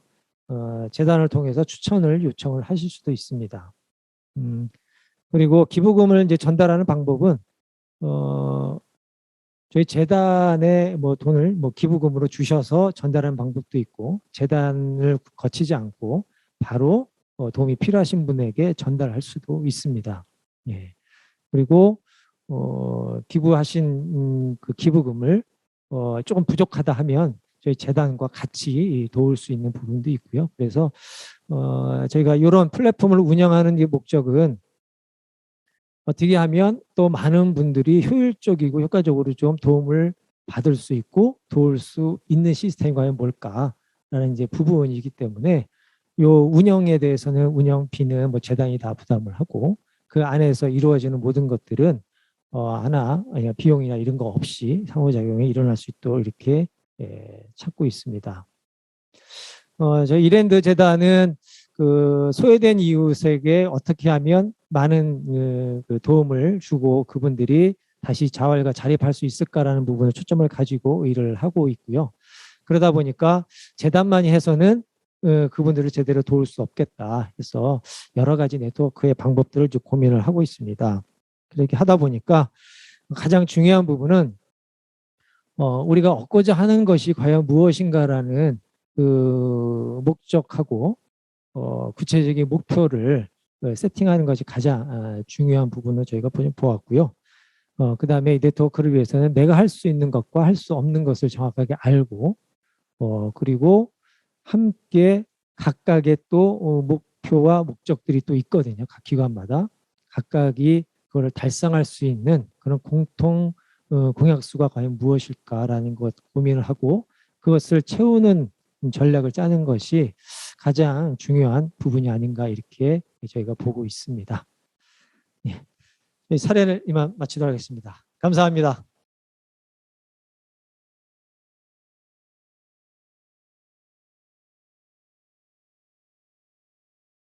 네, 오랜만에 우리 정말 집중해서 공부 많이 하고 있죠. 네, 오늘 지금 동시간대에 여러 곳에서 포럼들이 진행되고 있는데 오늘 혹시 참여 못하신 또 그리고 우리 오늘 줌에 직접적으로 못 들어오신 분들은 유튜브에서 향후 계속 공유가 될 거니까 그리고 앞으로 이 모임은 오늘 분위기상 보면 계속돼야 될 것 같겠죠? 네. 그러면 저희가 왜 이 모임을 하게 됐는지, 이 워크숍을 하게 됐는지에 대한 뭐 경위를 또 설명드리고요. 또 한편으로는 앞으로 이런 방향으로 갔으면 좋겠다라는 것들을 저 또한 오늘 이 각각 발제해 주신 것들, 그 각각 사례들 듣고 보니까 이런 지향점을 가지고 가면 좋겠다라는 생각이 더 듭니다. 네. 우리가 사회공헌 네트워크를 사실 저희 회사에서 여러 곳에서 운영을 하고 있습니다.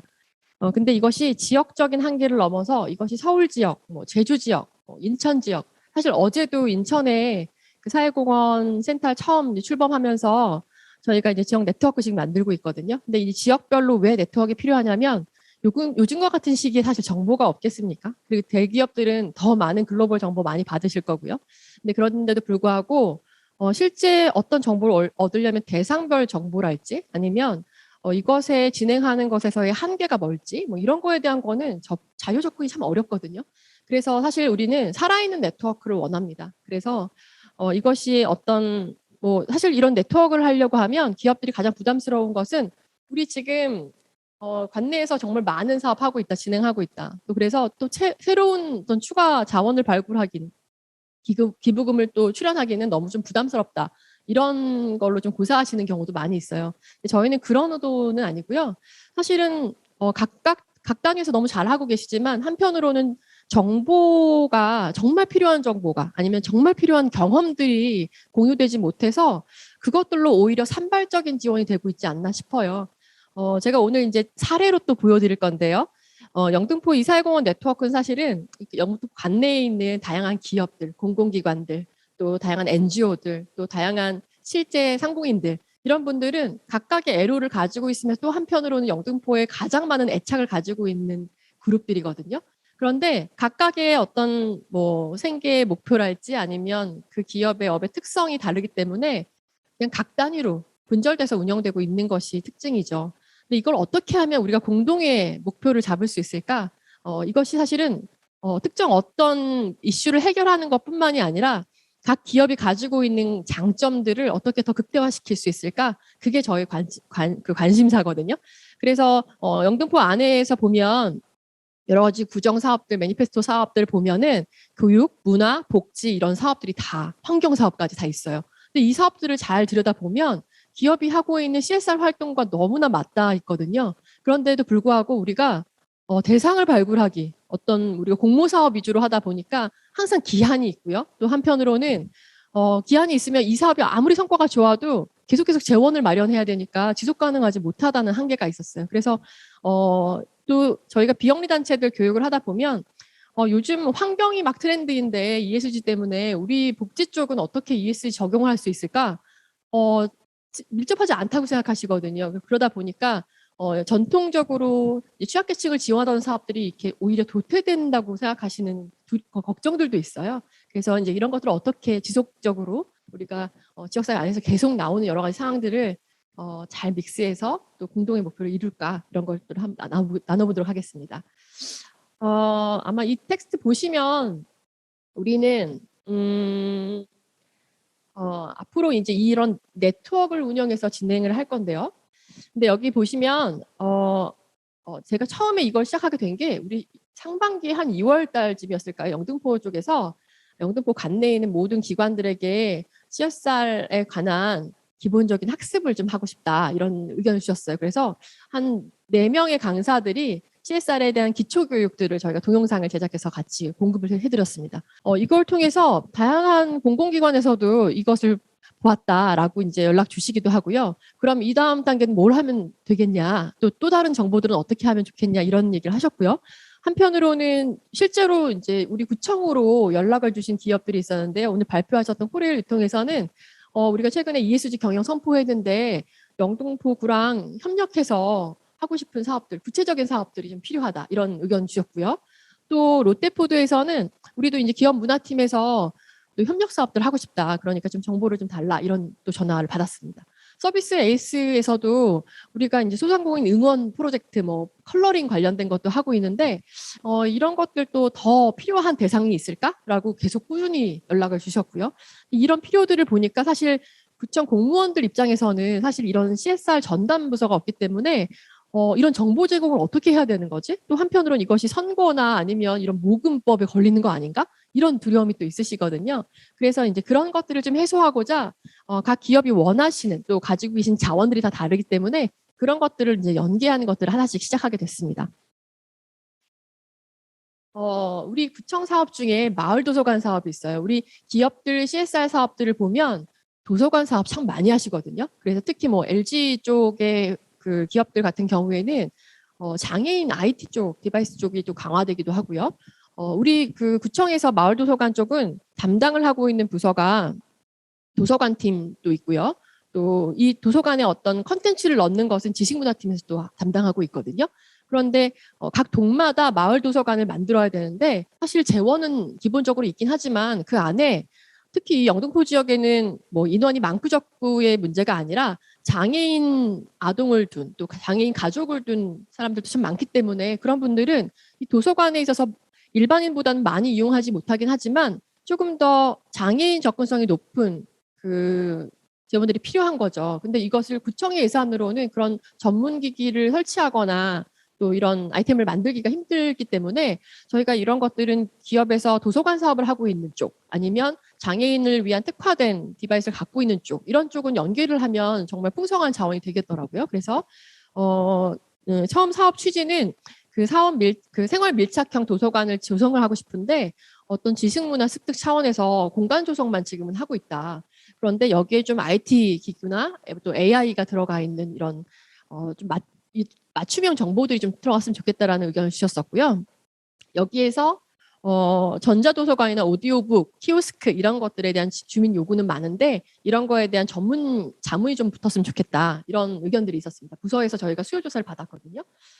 그런데 이제 저희 지금 오늘 들어와 계신 그 롯데홈쇼핑 같은 경우에는 작은 도서관 사업을 하고 계시더라고요. 그래서 특히 이제 공간 조성, 리모델링 쪽도 많이 하시고 계신데 특히 도서 기자재 확충해 주시고 또 이런 지어도 센터에 지원을 하셨는데 2022년까지 100호점까지 만드신다고 하니까 특히 우리 지금 영등포 구에 있는 각 동에서 만들려고 하는 도서관과 특정 어떤 것들은 샘플로 좀 장애인 특화랄지 아니면 특히 환경적 컨텐츠로도 도서관을 만들 수 있거든요. 그래서 사실은 이게 막 물품 지원이 주가 아니고요.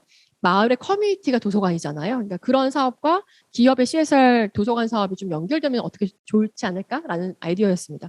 사실 롯데홈쇼핑 이외에도 스탠다드 차타드 같은 경우에는 글로벌에서부터 착한 도서관 프로젝트라고 해서 박물관이나 도서관 또 이런 곳에 임직원들이 이제 음성 녹음을 해서 이런 지원을 하고 계시거든요. 그래서 영화 화면의 그 음성 해설이랄지 또 미술 작품이랄지 뭐 사실 오늘 참여하고 계신 그 한국 그 캠코 있죠. 자산관리공사 저희가 되게 오래 됐는데 한 10년 전에 그 프로보노 관련된 일본 책을 번역할 일이 있었어요. 근데 그때 자산관리공사 안에 임직원들 중에 일본어를 많이 잘 하고 계신 분들이 꽤 많이 있더라고요. 그래서 저희가 이제 관계가 좀 있다 보니까 그런 걸 이제 흔쾌히 요청 주셨어요. 그래서 저희는 사실 이 사회공헌 네트워크에서 중요하게 생각하는 것이 기부금과 물품은 뭐 기존에 많이 하고 계시지만 그 기업 안에 있는 임직원들의 강점? 그것들이 더 관심이 많이 가거든요. 그래서 그때 정말 전문 번역을 넘기기 전에 임직원들이 일어 번역을 다 해주셔가지고 파트별로 쪽 번역을 해서 전체 한번 저희가 번역을 한 적이 있었습니다. 그래서 그런 사례들도 좋은 또 기업들의 임직원 그 자원들을 활용한 또 활동이니까요. 그래서 임직원 참여형으로 목소리 재능 기부를 만드는 것도 좋은 방법일 수 있을 것 같고요. 왜냐하면 다문화 아이들 같은 경우에는 그 엄마랑 가족들이 언어가 좀 다르기 때문에 언어 습득력이 좀 떨어지더라고요. 그래서 그런 경우에는 이렇게 임직원들이 참여해서 동화책을 읽어주는 것들을 각다가 집집마다 좀 전달을 해주게 되면 또 풍성한 자원이 될 수 있으니까요. 네, 신세계 같은 경우에도 이런 별마당 도서관 이것이 이런 것도 있고요. 또 지금 아까 말씀드렸던 LG 같은 경우에 상담 도서관 이런 데서 또 U+ 계열에서도 이렇게 어떤 휴대폰을 통해서 또 시각 장애인들에게 이런 도서관 서비스 접속할 수 있게 해주는 유비쿼터스 도서관 이런 사례들도 있거든요. 그리고 저희가 며칠 전에 그 시각장애인 또 장애인 중앙 도서관을 또 방문하고 왔는데요. 거기 안에도 U+에서 운영하는 희망 도서관이라고 해서 시각장애인들 학습 돕기 위해서 또 귀로 듣는 책이라든지 아니면 이렇게 좀 더 활자들이 좀 크게 보이는 그런 형태의 것들, 또 AI 스피커가 읽어주는 형태, 이렇게 다양하게 도서관 사업이 있어요. 그래서 행정 쪽에서 만드는, 우리 관내에서 만드는 어떤 하드웨어 중심의 도서관이라면 이것이 기업이 소프트웨어를 제공하는 형태의 것은 좋은 사회공헌 모델이라고 볼 수 있겠습니다. 영등포구 시설관리공단에서도 오늘 또 참석해 주셨는데요. 이쪽에서 저희가 수요조사를 사전에 받다 보니까 주로 운영하고 계시는 주차장, 또 공공 이 시설들에서 이제 노외의 주차장들도 있기도 하고 스포츠 시설을 운영을 많이 하시는데 여기에 좀 공공 안전에 관련된 이게 디자인이 좀 필요하다. 그런데 우리는 사실 입찰하고 발주를 줄 수는 있지만 특별히 이 비상 대피로도 딱 법적 규정 안에서 할 수 있는 그것만 제공을 하는데 여기에 좀 디자인 쪽으로 좀 잘하고 있는 기업들이 있거나 아니면 공공 디자인 쪽으로 저희가 자문받을 수 있는 그런 풀이 좀 필요하다라는 의견을 주셨어요. 근데 제가 사례를 좀 찾아보니까 이런 공공 디자인 쪽 또 디자인 협력 자원을 발굴하려고 하면 좀 할 수 있는 일이 많겠더라고요. 그래서 마침 또 우리 관내에 그 이음센터 그 장애인 관련된 특화된 장애인 개발원도 있잖아요. 그런데 거기 안에서 유니버셜 디자인 관련된 파트 센터가 있어요. 그래서 거기 안에서는 이런 아이디어 공모전을 또 하더라고요. 그리고 저희가 또 연결되어 있는 그 사디라고 하는데 삼성 디자인 교육원이 있어요. 그래서 삼성에서 만든 디자인 인력들 양성하는 3학기로 구성되어 있는 대학원이 있거든요. 학부하고 대학원 그 사이 개념인가 보다. 그런데 이제 거기에서도 일반적으로 이 대학도 마찬가지지만 뭔가 학습을 하는 것보다는 기존의 이런 시장에서 적용할 수 있는 그런 컨텐츠 이런 것들에 대한 목마름이 있더라고요. 그래서 저희가 요즘 캠페인을 하는 거는 다 그 학교들과 같이 연계를 해서 합니다. 수업 과정하고 연계해서. 그래서 뭐 디지털 아트과나 디지털 인터랙티브 학과나 이런 데들은 실제로 저희가 지금 자원순환 캠페인이랄지 아니면 환경에 대한 컨텐츠를 일반 그 마케팅 회사보다 조금 더 상업적인 관점도 있지만 또 한편으로는 정말 창의적인 솔루션들을 많이 학생들이 제안을 해주고 있고요. 이런 것들이 아까 이제 포스코 건설에서 말씀해 주신 공모전으로 또 만들어지기도 해요. 사실은 어떻게 보면 공모전 사이트에 보면 크고 작은 공모전이 정말 해마다 너무 많거든요. 그런데 이것은 어떤 인재 양성 차원에서는 뭔가 공공 프로젝트로 좀 진행되면 좋을 것 같다는 생각이 듭니다. 그래서 지금 저희가 이런 사례들을 욕구들이 좀 있는데 디자인 협력이 좀 가능할까요? 라고 해서 이제 질문 드렸더니 정말 서울 디자인 재단에서도 공공 디자인 쪽에서 이제 유니버셜 디자인 센터 연계해서 한번 같이 이런 가이드라인이나 시민 자문단은 연계해 드릴 수 있겠다고 이렇게 얘기를 주시고요. 어떻게 보면 구체적인 궁금증, 구체적인 자원 요청 이런 것들이 있으면 저희가 이 세공원 네트워크 안에서 저희가 주로 촉진자 역할을 하면서 여러 가지 이제 기업들이 하시는 활동들 또 공공에서 하시는 활동들을 연계해 볼 수 있을 것 같습니다. 네, 여기까지만 봐도 정말 우리 연계할 수 있는 게 너무 많지 않아요? 그리고 이거는 그 아모레퍼시픽 제가 앞에서 설명드렸던 지역별 지금 사회공헌 네트워크들이 많이 생기고 있는데 용산 지역에서 하고 있는 용산 드래곤즈 활동입니다. 전 세계적으로 지금 아동폭력은 우리나라뿐만이 아니라 굉장히 이슈가 되고 있는데 해외에서는 이 아동폭력에 대한 뭐 슬로건이랄지 어떤 컨텐츠들이 많이 만들어지고 있나 봐요. 그래서 인식 개선 차원에서 이게 필요한데 한국에서도 이걸 좀 만들었으면 좋겠다라는 좀 욕구들이 생기셔서 아모레퍼시픽과 또 그 인근에 있는 뭐 CJ CGV, LG U+, 뭐 신라 면세점, 현대산업개발, 코릴 네트워크스, 오리온재단, 또 3.1 회계법인 이렇게 3.1 뭐 미래재단, 국민건강법 정말 많네요.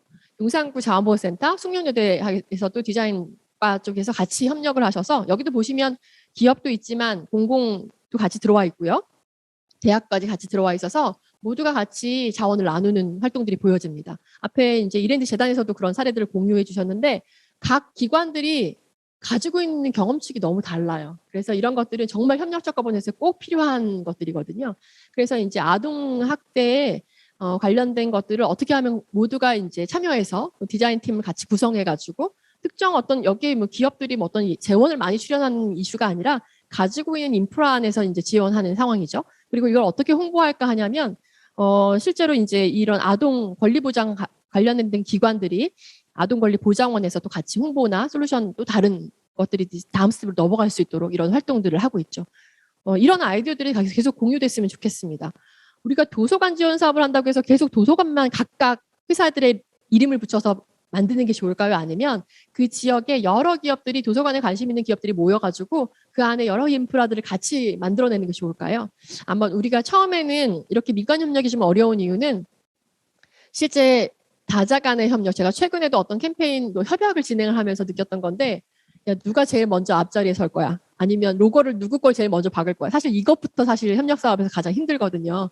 그런데도 불구하고 실제 그 단계를 좀 넘어가면 우리가 이제 협력에 조금 더 심화 과정에 들어가게 되면 각각의 자원을 볼 수 있는 그래서 무엇이 자원인가를 알 수 있는 또 공동체적으로 어떤 관점으로 할 수 있는지에 대한 것들이 조금 더 학습이 될 거라고 생각됩니다.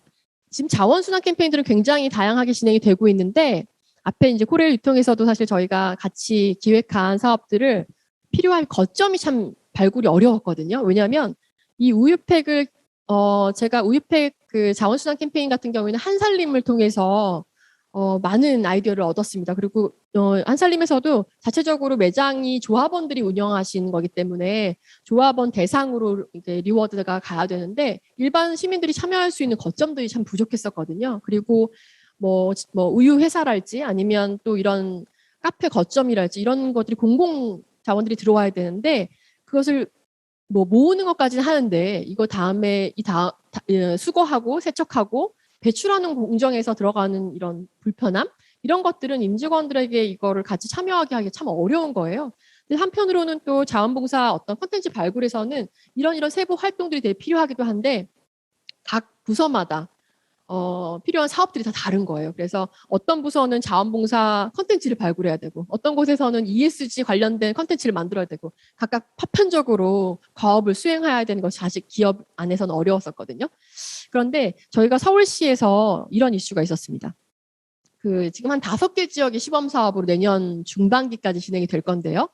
각 동네마다 한 인구 200만마다 한 명씩 한 곳씩 그 자원 순환 처리 시설들을 만들어야 되거든요. 그래서 재활용 처리 센터들을 만들어야 되는데 그동안 전통적으로 운영되고 있는 공간들은 한편으로 그냥 수거 체계, 분리 배출장 형태였다면 이제는 좀 거기에 교육과 체험 또 이런 것들이 들어가 있는 컨텐츠들을 만들려고 공간 조성을 하려고 하는 것이 서울시 계획이거든요.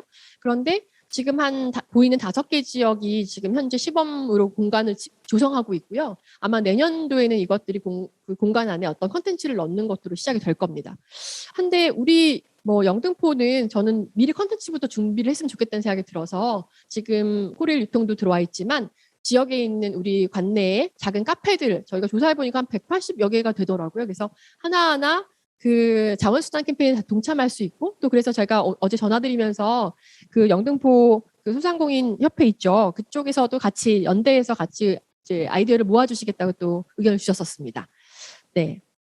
여기 보면 이 자원순환 체계도를 보면 여러분들이 뭐 생산, 유통, 소비, 배출 단계에서 정말 많은 공정들이 들어가 있어서 생산할 때부터 너무 많이 대량 생산하는 거 하지 말아야 되고 또 유통 단계에서 지금 다회용 포장 지금 되고 있는 것들 그다음에 어떻게 하면 포장재 최소화할까 뭐 이런 것들부터 해서 자원순환에서 정말 생각해야 될 거리들이 굉장히 많이 있습니다. 그런데 우리가 지금 현재는 배출 단계에서 어떻게 하면 좀 더 깨끗한 자원으로 만들 수 있을까라는 걸 고민을 같이 하고 있고요. 여기 안에서 아까 말했던 서울시에서 이런 분리배출 거점을 만들려고 하는데 그 공간은 어떻게 보면 제가 어제도 영등포 관내에 있는 쓰다전방이라는 곳을 다녀왔는데 정말 그것들 때문에 분리배출이 잘 되고 있고 거기에서 활동하시는 분들도 정말 자원순환 활동에 정말 활동가로서 잘하고 계신데 또 지역에 거주하시는 분들은 집 앞에 이런 분리배출장이 있는 걸 불편해하시는 거예요. 그래서 이런 공간이 님비 시설이 아닌 좀 더 지역 주민들에게 복합 공간으로서 역할을 할 수 있는 것이 우리의 과제인 것 같아요. 그래서 교육과 체험 또 프로그램 이런 공간들은 각 기업의 거점에도 같이 만들어지면 좋을 것 같고요. 또 골목골목마다 지금 빌라나 이런 쪽에서는 이런 걸 처리하고 하는데 굉장히 어려움이 많기 때문에 지금 참여하시는 기업들 중에서 환경이나 자원순환에 관심이 있으시다면 이런 공간을 영등포구 안에서 우리가 조성을 지금 할 계획들이 있으니까 이런 것들의 아이디어를 좀 모아주시는 것도 좋을 것 같습니다. 그리고 지금 이 자원순환의 가장 핵심은 이 선별과 가공 전 단계인 것 같아요. 그래서 여기에 기업 임직원들이나 또 지금 우리 보면 우유팩이나 플라스틱 같은 거 모아오면 동사무소에서 종량제 봉투나 또 두루마리 휴지를 나눠주긴 하는데 그 재질이 이렇게 좋진 않아서 많이 참여를 하시다가 중단하시는 경우도 많다고 하더라고요. 그래서 저희가 지금은 좀 더 좋은 퀄리티의 휴지들을 공급하면서 리워드 프로그램을 어떻게 하면 좋을지 그런 것들 고민하고 있거든요. 그리고 이렇게 각 스팟마다 하게 되면 물류비 이슈가 생겨요. 그래서 어떻게 하면 최소한의 그 물류 수단들을 같이 모아서 거점화하고 기존에 있는 행정 시스템에 같이 접목시킬 수 있을까? 이것들은 사실 저희가 다 기획할 수는 없고요. 저희가 지금 자원순환 캠페인하면서 정말 좋은 거는 영등포 구청 안에 있는 청소과나 또 지금 우리 지금 참여하고 있는 비전협력과에서 그런 하나하나 자원들을 같이 발굴해주고 있으세요. 그래서 정말 저희가 이번 그 상반기부터 같이 진행하는 동안에는 정말 이게 공동의 아젠다를 가지고 이렇게 같이 움직일 수 있구나라는 경험들을 계속 하고 있습니다. 그래서 오늘 참여하신 기관들도 앞으로 어떤 새로운 콘텐츠가 필요하시거나 아니면 우리가 지금 막연하지만 환경에 대한 것들 이렇게 하고 싶은데 우린 지금 뭘 해야 되지? 라든가 아니면 우리가 기존에 지금 이런 걸 하고 있었는데 잘 알려지지 않았어 라고 하는 것들은 정보를 주시면 저희가 이걸 잘 버무려서 또 새로운 컨텐츠를 만들어 보겠습니다.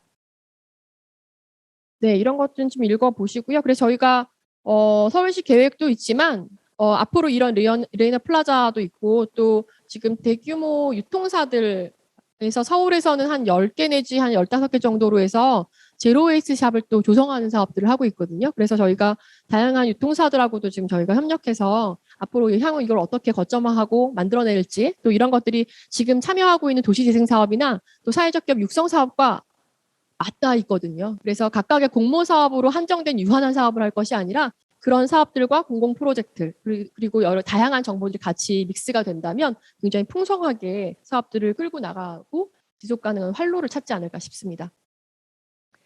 네, 저희가 이제 제가 원래 우리 예정된 시간이 거의 다 되긴 했는데요. 이제 Q&A 넘어가기 전에 그 영등포 구청에서 하고 있는 사업들 중에 이런 사업들은 저희 사회공헌 사업과 좀 연결이 되겠다 싶어서 제가 마킹을 해봤습니다. 그래서 보행 안전 관련돼서 학교 주변 어린이들 관련된 이런 사업들도 교육 관련된 컨텐츠로 있고요. 여기도 또 나오죠. 특성화된 도서관 건립에 대한 이슈들이 있는 거. 그다음에 생활 밀착형 도서관 건립에 대한 것들. 이런 것들은 아까 그 작은 도서관이나 도서관 지원 사업들과 같이 연계해서 해보는 것도 좋을 것 같고요.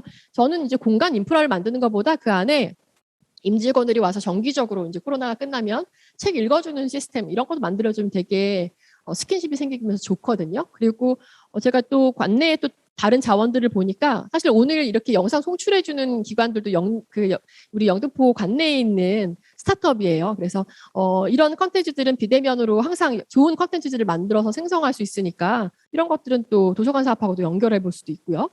또 한편으로는 이제 뭐 산업유산 관련된 거, 공공부지의 어떤 복합 거점으로 활용하는 것들 그런 것도 있고요. 경제도시 관련해서는 오늘 소상공인 참여해 주셨는데 아까 말씀하신 것처럼 프랜차이즈 같은 경우에는 키오스크나 뭐 배달의 앱 같은 걸 다 이렇게 다 만들어 주시잖아요. 그런데 지금은 혼자 정말 이 어려운 시기를 그 유지해서 끌고 나가시는 분들은 정말 이런 새로운 디바이스에 대해서 정말 어려움이 많으시거든요. 그래서 어떻게 하면 스마트 기기를 를 통해서 배달을 좀 더 활성화시킬 수 있을까? 뭐 이런 것들은 그 혼자 소상공인만이 고민할 문제는 아닌 것 같아요. 그래서 지금 다양한 우리 관내에 아까 이런 서비스 에이스처럼 좋은 기관들이 많이 있기 때문에 그리고 IT 관련된 기업들도 많이 있기 때문에 거기에 소상공인들 활성화로 다 이렇게 집중해서 같이 좀 이런 아이디어를 모으는 그런 모임이 있었으면 참 좋겠어요. 그래서 저희가 그런 것도 한번 만들어 보려고 하고 있습니다. 또 안심도시 관련해서는 저희 CCTV 관련된 것도 있고요. 또 저희가 롯데홈쇼핑하고 저희가 어제 전화 통화하다 보니까 숲 조성 관련된 것들 계속 관심 많이 가지고 계시더라고요. 미세먼지나 기후 변화 때문에. 그래서 영등포 같은 경우에도 이런 안양천 조성 사업들을 하고 계시거든요. 근데 거기에도 그냥 단순하게 어떤 식물을 식재하는 것만의 어떤 재원 조성뿐만이 아니라 이런 기업들이 특화돼서 하고 있는 숲 조성 사업을 같이 연계한다면 이것만큼 좋은 시너지가 없을 것 같아요. 그래서 이런 것도 있고요. 그다음에 요즘 CCTV 그 안전 관련해서 저희가 이런 공공적으로 다 CCTV를 설치하는데 거기에 추가적으로 어떤 표식 같은 것도 필요하거든요. 이런 것들도 할 수 있는 사회공헌 사업이라고 생각합니다. 제가 처음 사회공헌 업무를 하면서 와 김장 담그고 뭐 이렇게 연탄 나누는 거 말고 좀 더 새롭게 정말 좋은 의미의 컨텐츠들 많이 만들면 기업들이 정말 흥이 나서 할 텐데 이런 생각으로 지금까지 계속 새로운 프로그램 만들고 있었는데요. 여기서 보니까 구청에서 기본적으로 하고 있는 사업들 중에 엮을 게 너무 많은 거예요. 그래서 저도 이거 보면서 좀 재밌었고요. 또 한편으로는 이 지역마다 육아 고민 해결하기 위해서 만드는 번역별 그 맘 튼튼 센터라는 것도 있더라고요. 그래서 이런 것들도 또 특히 이제 아동과 청소년 또 이렇게 돌봄 관련돼서 여기 참여하고 싶은 기업들 같은 경우에는 좋을 것 같습니다. 네. 또 저희가 이런 사회공헌 사업이나 이런 자원순환 사업을 하다 보니까 일자리가 소소하게 딱 맞춤형으로 들어가서 할 수 있는 사업들도 많이 있어서 경단녀 엄마들이나 아니면 노인 일자리 사업, 자활 일자리 사업으로도 좀 이렇게 만들어낼 컨텐츠가 많이 있을 것 같아요. 사실 정말 일손은 필요한데 이걸 조직화하거나 어디 거점에서 딱 꽂아줄 수 있는 그 단위가 없거든요. 그래서 그것이 구청에서 이번에 지는 사회공헌 이런 네트워크를 통해서 육성하면 좋을 컨텐츠들일 것 같아요. 네.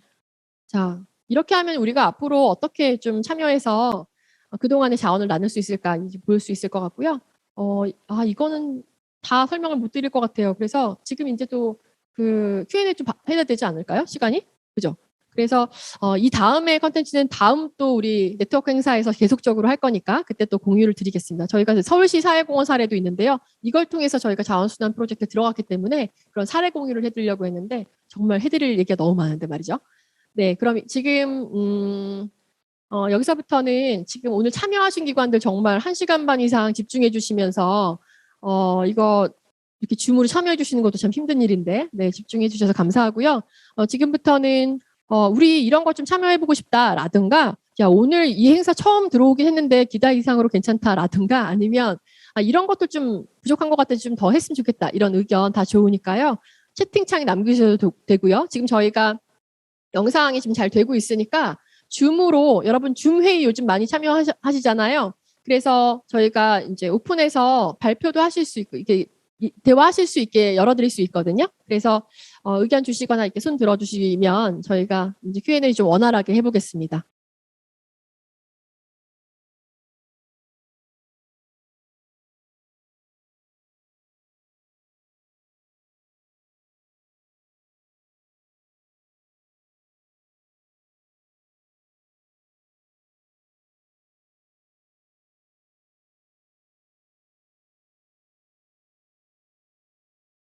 네, 다시 저희는 토론 모임으로 배열이 돼 있네요.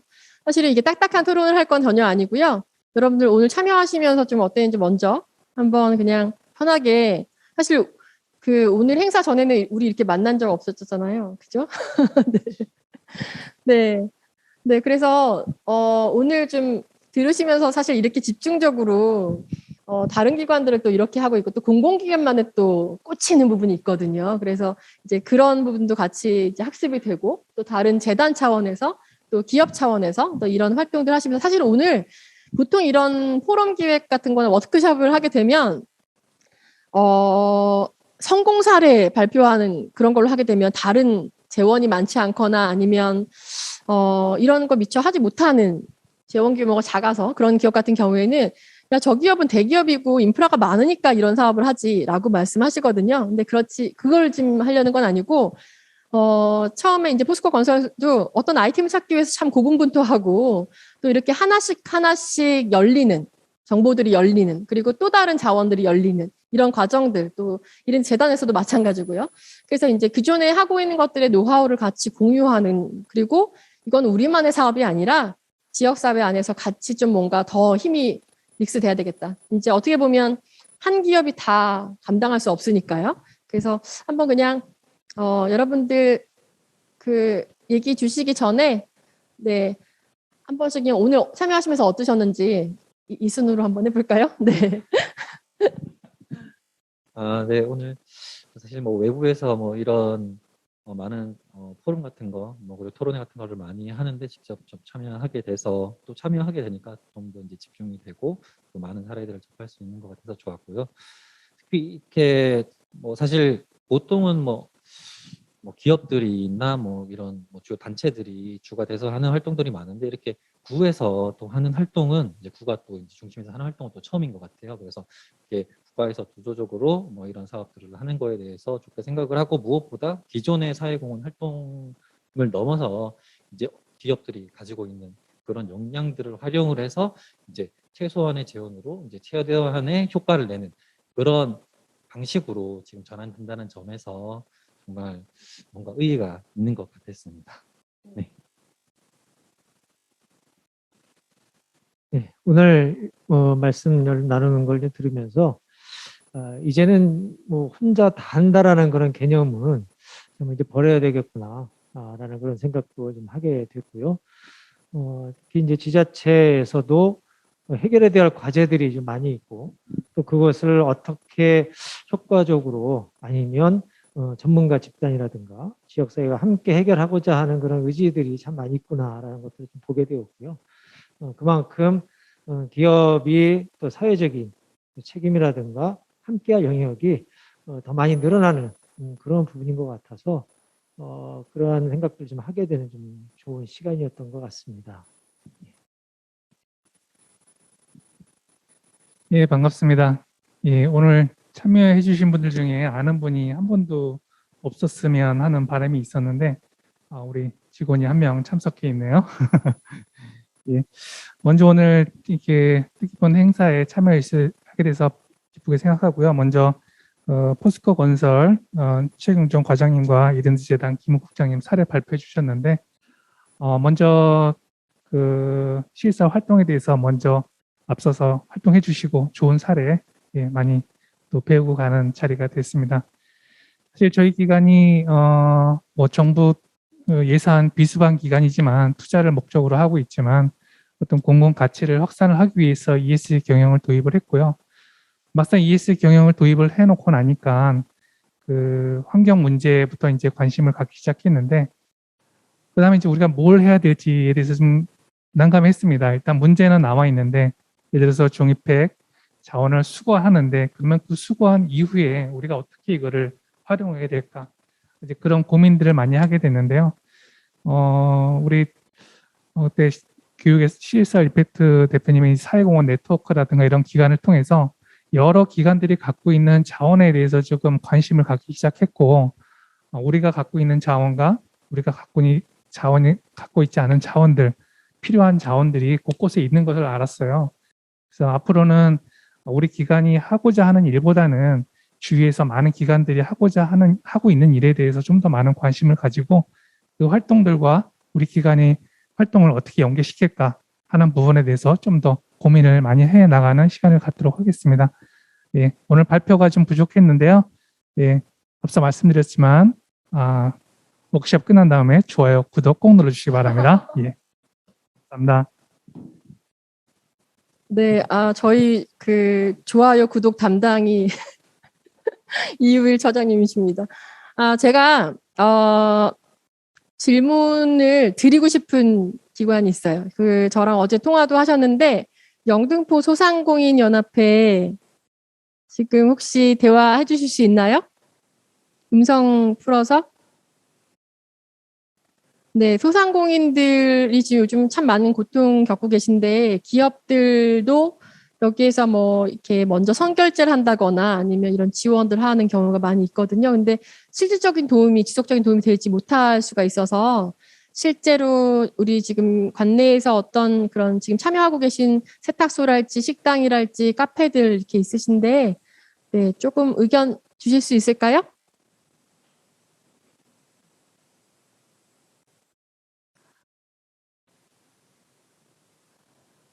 혹시 좀 지금 이게 안 들리시나? 영등포 소상공인 연합회 쪽에서 말해 주실 수 있으세요? 네. 잘 안 되는 것 같습니다. 네. 혹시 지금 대화 채팅창에는 글을 잘 안 남겨주시는데 저희 지금 다른 쪽에서 그 CSR 임팩트 정영일 이사님 오늘 외부에서 지금 참여해 주시고 계신데 사실 지금 저희 지금 관내에서 특히 이제 노숙인 또 이슈나 또 취약계층 지원 또 그리고 요새부원 이런 쪽으로 계속 그 자원 찾아주시고 기존에 전통적으로 하시고 계신 이런 사업들도 연계 많이 해주셨는데 네 이사님 혹시 여기 말씀하실 수 있나요? 오늘 참여하시고 어땠는지 하고 조금 이제 앞으로 어떻게 방향으로 갔으면 좋겠다라는 의견 좀 주세요. 이런 서로 간에 활동하는 것들을 많이 공유하는 시간, 기회가 많이 되면 좋을 것 같고요. 그러면 좋은 아이디어가 서로 간에 많이 나올 것 같고, 또 앞으로는 이건 ESG 얘기 많이 하는데, ESG에 대한 정확한 개념, 그 다음에 정말 ESG나 또는 CSR 관련돼서 좋은 BP 사례들, 이런 것들을 좀 심층적으로 공유하면은 그러한 정보나 또 그러한 어떤 베스트 프랙티스 통해서 얻어지는 지식과 인사이트를 각 기업들이나 또는 공공기관에서도 이해를 통해서 서로 간에 협업할 수 있는 그러한 접점을 찾을 수 있지 않을까라는 생각이 들고요. 앞으로 우리 CSR 임팩트에서 조금 심층적이고 좀 밀도 있는 그렇지만 효율적인 이런 기회를 좀 더 많이 만들었으면 좋겠다라는 생각을 갖습니다. 네, 이상입니다. 네, 지금 저희가 사실 이번 주부터 해서 10월 초까지 이런 사회공헌 민간협력 사례들 관련된 포럼들을 여러 개를 진행하고 있는데요. 각 기관마다, 각 지역마다 어느 지역은 기업이 주도가 돼서 또 어느 지역은 사실은 이런 공공 쪽에서 이렇게 사실 지자체에서 나서기가 참 쉽지가 않아요. 그래서 이제 저희는 영등포에 이런 좀 특화된 것으로 네트워크를 좀 만들어 보고 싶어서 이제 이것이 어떤 우선순위에 있다기보다는 각각 강점이 있는 것 같아요. 왜냐하면 비영리 기관 같은 경우에는 특정 대상 목적이 있으니까 복지나 환경이나 이런 분야별로 이제 하셔야 되는 또 운영비와 인건비가 항상 부담이 되시기 때문에 어떤 신규 사업을 할 때 부담을 많이 가지시거든요. 그러니까 그런데 공공 쪽에서는 기존의 이제 사업 자체가 지역사회 관련된 사업을 하시기 때문에 조금 더 안정적인 구조에서 서포트를 할 수 있는 강점이 있다고 봅니다. 네, 제가 사실은 그 학교에서 강의할 때도 질문을 너무 많이 시켜가지고 조금 부담스럽게 하는 것 같은데요.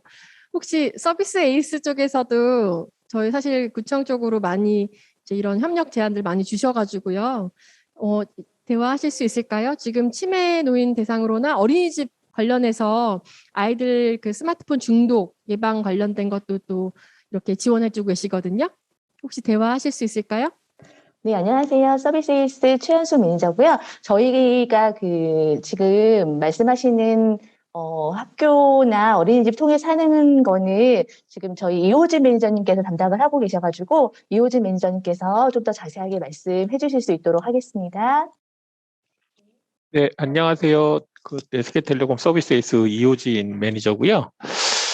말씀 주신 내용으로 해서 지금 올해 영등포 관내 어린이집 대상으로 그 스마트폰 과의존 예방 교육을 지금 시행을 하고 있고요. 5월부터 지금까지 현재까지 한 80여 개소 정도 시행을 했고 한 약 2,000명 원생 대상으로 지금 교육을 시행하고 있어요. 그래서 한 10월까지 계속 진행을 할 예정이고 교육 반응들이 굉장히 좋아서 내년에도 지속적으로 좀 시행을 하고자 지금 하고 있는 부분이고 만약에 영등포 관내 어린이집 쪽에서 지속적인 좀 요청을 주신다라면 그 교육은 어쨌든 계속 진행을 저희 쪽에서도 충분히 할 수 있도록 그렇게 준비를 좀 하려고 좀 하고 있습니다.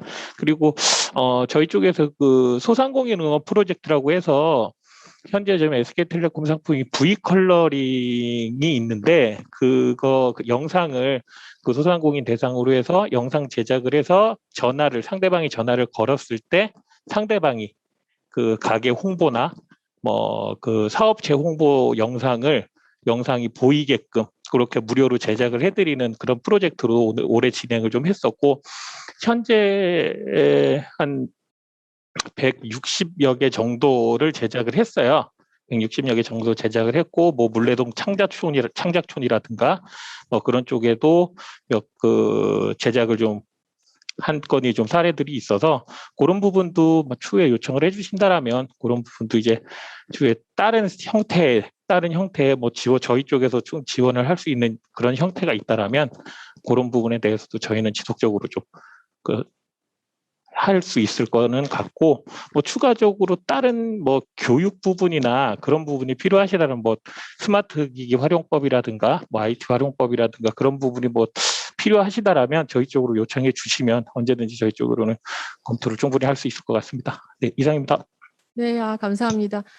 사실 이게 저희가 미리 뭐 질문을 언제 드릴 테니 어떻게 답변해 주세요 이런 게 전혀 아니거든요. 즉석에서 하시니까 얼마나 지금 괴로우시겠어요. 그런데 이렇게 자연스럽게 자원 연계가 될 수 있다는 거죠. 그리고 사실은 그냥 일방적으로 공급자 방식으로 찾으면 사실 이 수요를 아무리 대기업이어도 홍보를 다 할 수 없거든요. 근데 이런 형태의 것으로 어떤 키워드들을 연결시켜 보는 것도 좋은 사례고요. 저희가 서울 사회공헌 네트워크 때 이런 또 좋은 사례가 있었는데, 시립은평병원이라는 곳에서 그 노숙인 시설이나 아니면 요즘 코로나 때문에 더 많은 이렇게 자폐나 우울 있는 분들이 긴급하게 치료를 받으셔야 되는 상황이 있었거든요. 근데 그럴 때 이분들이 치료받는 것은 서울시에서 예산을 받지만 이분들이 치료받는 과정에서 뭐 간식이 필요하거나 아니면 소소하게 이제 옷이 필요하잖아요. 근데 이분들은 연고자가 없다 보니까 간병인을 쓸 수가 없는 거예요. 그래서 기본적으로 이런 속옷이든 아니면 뭐 양말이든 이런 것이 없다고 은평병원에서 이제 연락을 주셨는데, 이것만을 위해서 또 기업이 재원을 발굴할 수는 없잖아요. 그런데 그때 마침 저희 네트워크에 들어와셨던 현대 엔지니어링에서 그동안에 이제 우리가 이런 재난재해가 되게 많았기 때문에 그 재해구협회 쪽으로 많은 자원들을 보냈었고, 또 예를 들어 구딜스토어나 아니면 아름다운 가게하고도 좀 협력하고 있다고 얘기를 주셔가지고 거기서 다시 한국재해구협회로 연락을 주셨고요. 재해구협회에서 사실은 이런 후원 물품을 받으시지만 다 소지는 못하시거든요. 그래서 정말 몇 톤 트럭 분량으로 긴급하게 속옷하고 양말 지원해 주셔가지고 그 담당했던 은평병원에서 정말 감사하다고 여러 번 연락을 주셨었어요. 그래서 이렇게 우리가 가지고 있는 자원은 기업만의 자원이 아닙니다. 우리가 또 연결되어 있는 다양한 파트너십이 있잖아요. 그래서 우리가 그동안 활동했던 아까 뭐 포스코 건설 같은 경우에도 굉장히 다자간의 협력을 하셨기 때문에 그런 자원들, 이런 것들이 사실 다 사회적 자본입니다. 그래서 여러분들이 직접 우리 회사는 아직 재원이 많지가 않은데 라고 하셔도 우리의 인프라에 뭐가 있는지, 우리 직원들은 또 어떤 재능이 있는지, 또 한편으로는 우리가 향후 이런 파트너들은 또 다시 이 풀에 연결할 수 있겠다라는 생각이 들고요. 제가 또 의미 있게 생각했던 거는 우리 소상공인 쪽에서 여의도 떡집에서 들어오신 게 저는 되게 관심이 있었어요. 그래서 사실 그 대표님이 어제 전화 주셔가지고 이제 영등포에 좀 어떤 것들이 필요하잖아 이렇게 얘기를 주시더라고요. 그래서 이게 딱 어떤 기업들 뭐 몇백 대 리스트에 있는 기업들만 들어오는 것이 아니라 실제 우리 영등포를 구성하고 있는 구성원들이 다 들어와서 참여를 하면 좋겠다는 생각이 듭니다. 우리 4시까지 하기로 했는데 벌써 4시 다 된 것 같아요. 그래서 제가 시간 관리 사원에서 일단은 오늘의 그 워크샵은 지금 손 들어주시는데요. 영등포 소상공인 연합회에서 네 지금 발표해 주시길 같습니다. 연결해 주세요. 아이고, 오늘 외부에 나와 있는 터라서 이제 원활하지 않았는데요. 지금 아마 소상공인들이 지금 현재는 이제 약자의 그룹에 들어가 있습니다. 아마 그 약자의 그룹에서 도움이 필요한 부분이 아마 이 소상공인들의 특징 중에 하나가 모여 있지를 않기 때문에 흩어져서 그 사회공헌이나 이런 부분을 참여하는 부분이나 아니면 의식 개선, 계몽 이런 부분이 굉장히 어렵습니다. 그래서 강제적으로 한쪽으로 교육이나 그 소상공인 지원 사업과 관련된 내용으로 많이 접근을 하는데 거기에는 이제 실제로 필요한 부분보다는 이제 시책에 의해서 설계되어진 내용이 많이 반영되다 보니까 아마 정작 필요하지 않은 내용들도 같이 넘어오는 경우가 많습니다. 아마 그런 부분들 때문에 아마 소상공인들이 아마 동네에서 그 결제부터 아니면 스마트 환경 그리고 아마 같이 뭐 웹이나 이런 그 배달 웹 관련된 스마트 기술들이 너무나 많이 들어오다 보니 소득과 연결시키는 게 굉장히 어렵습니다. 아마 예를 들어서 프랜차이즈 쪽에서는 아마 가맹본부에서부터 그런 교육이나 시스템을 많이 알려주고 들어오는데 소상공인 개별로는 그게 굉장히 힘듭니다. 그런 부분에 대한 대응으로 아마 구로구청 앞에 중소희망나눔재단이라고 하는 네이버사가 이제 CSR 형태로 해서 구축되어 있는 부분들이 굉장히 부러움을 많이 가지고 있습니다. 저희도 영등포 관내에서 다양한 이제 업종 전환이나 아니면 도시재생으로 한 굉장히 많은 그 거점이 많이 발생되고 있는데 아마 그런 그 중요한 거점 중에 몇 곳을 소상공인이나 아니면 스마트 차가 심한 부분을 해소할 수 있는 아마 시설이나 특히 아마 교육과 관련된 내용에서 아마 접근을 했으면 좋겠다는 생각을 가지고 저는 아마 사회공헌 네트워크 활동을 그런 방향으로 좀 설계하고 있는 중입니다. 감사합니다. 네. 그것처럼 사실은 그 뭐 배달 앱에서 625나 뭐 배달의 민족에서 이렇게 그 프랜차이즈 교육을 많이 시켜주시긴 하지만 실제로 이게 상위 랭크에 들어가지 못하면 실제로 그게 그렇죠. 있어도 사용하지 못하는 경우 정말 많습니다. 그래서 이런 것들은 기업의 인프라 안에서 뭐 CS 교육이나 이런 거 아니면 또 요즘 대학에서는 이런 IT 서포터즈들도 학생들 많이 있거든요. 그래서 그런 활동들 같이 연계해 보면 좋을 것 같고요. 저희가 오늘 이런 작은 지점들 서로 이렇게 관심 있는 지점들이 있었는데 그런 것들을 조금 더 구체화시키고 또 연결해 보는 시간들 가질 거고요.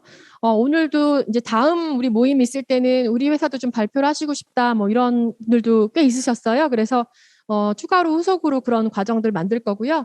필요하다면 저희가 이것이 조금 더 좀 수월하게 들어올 수 있는 또 모임을 또 만들도록 하겠습니다. 올해 안에는 우리가 대면으로 만나는 시기가 있을 거로 믿어봅니다. 네, 여기까지 오늘 긴 시간 2021년 영등포구에서의 CSR 네트워크를 처음 이제 시작해 보고요. 오늘 워크숍을 마치도록 하겠습니다. 네, 감사합니다.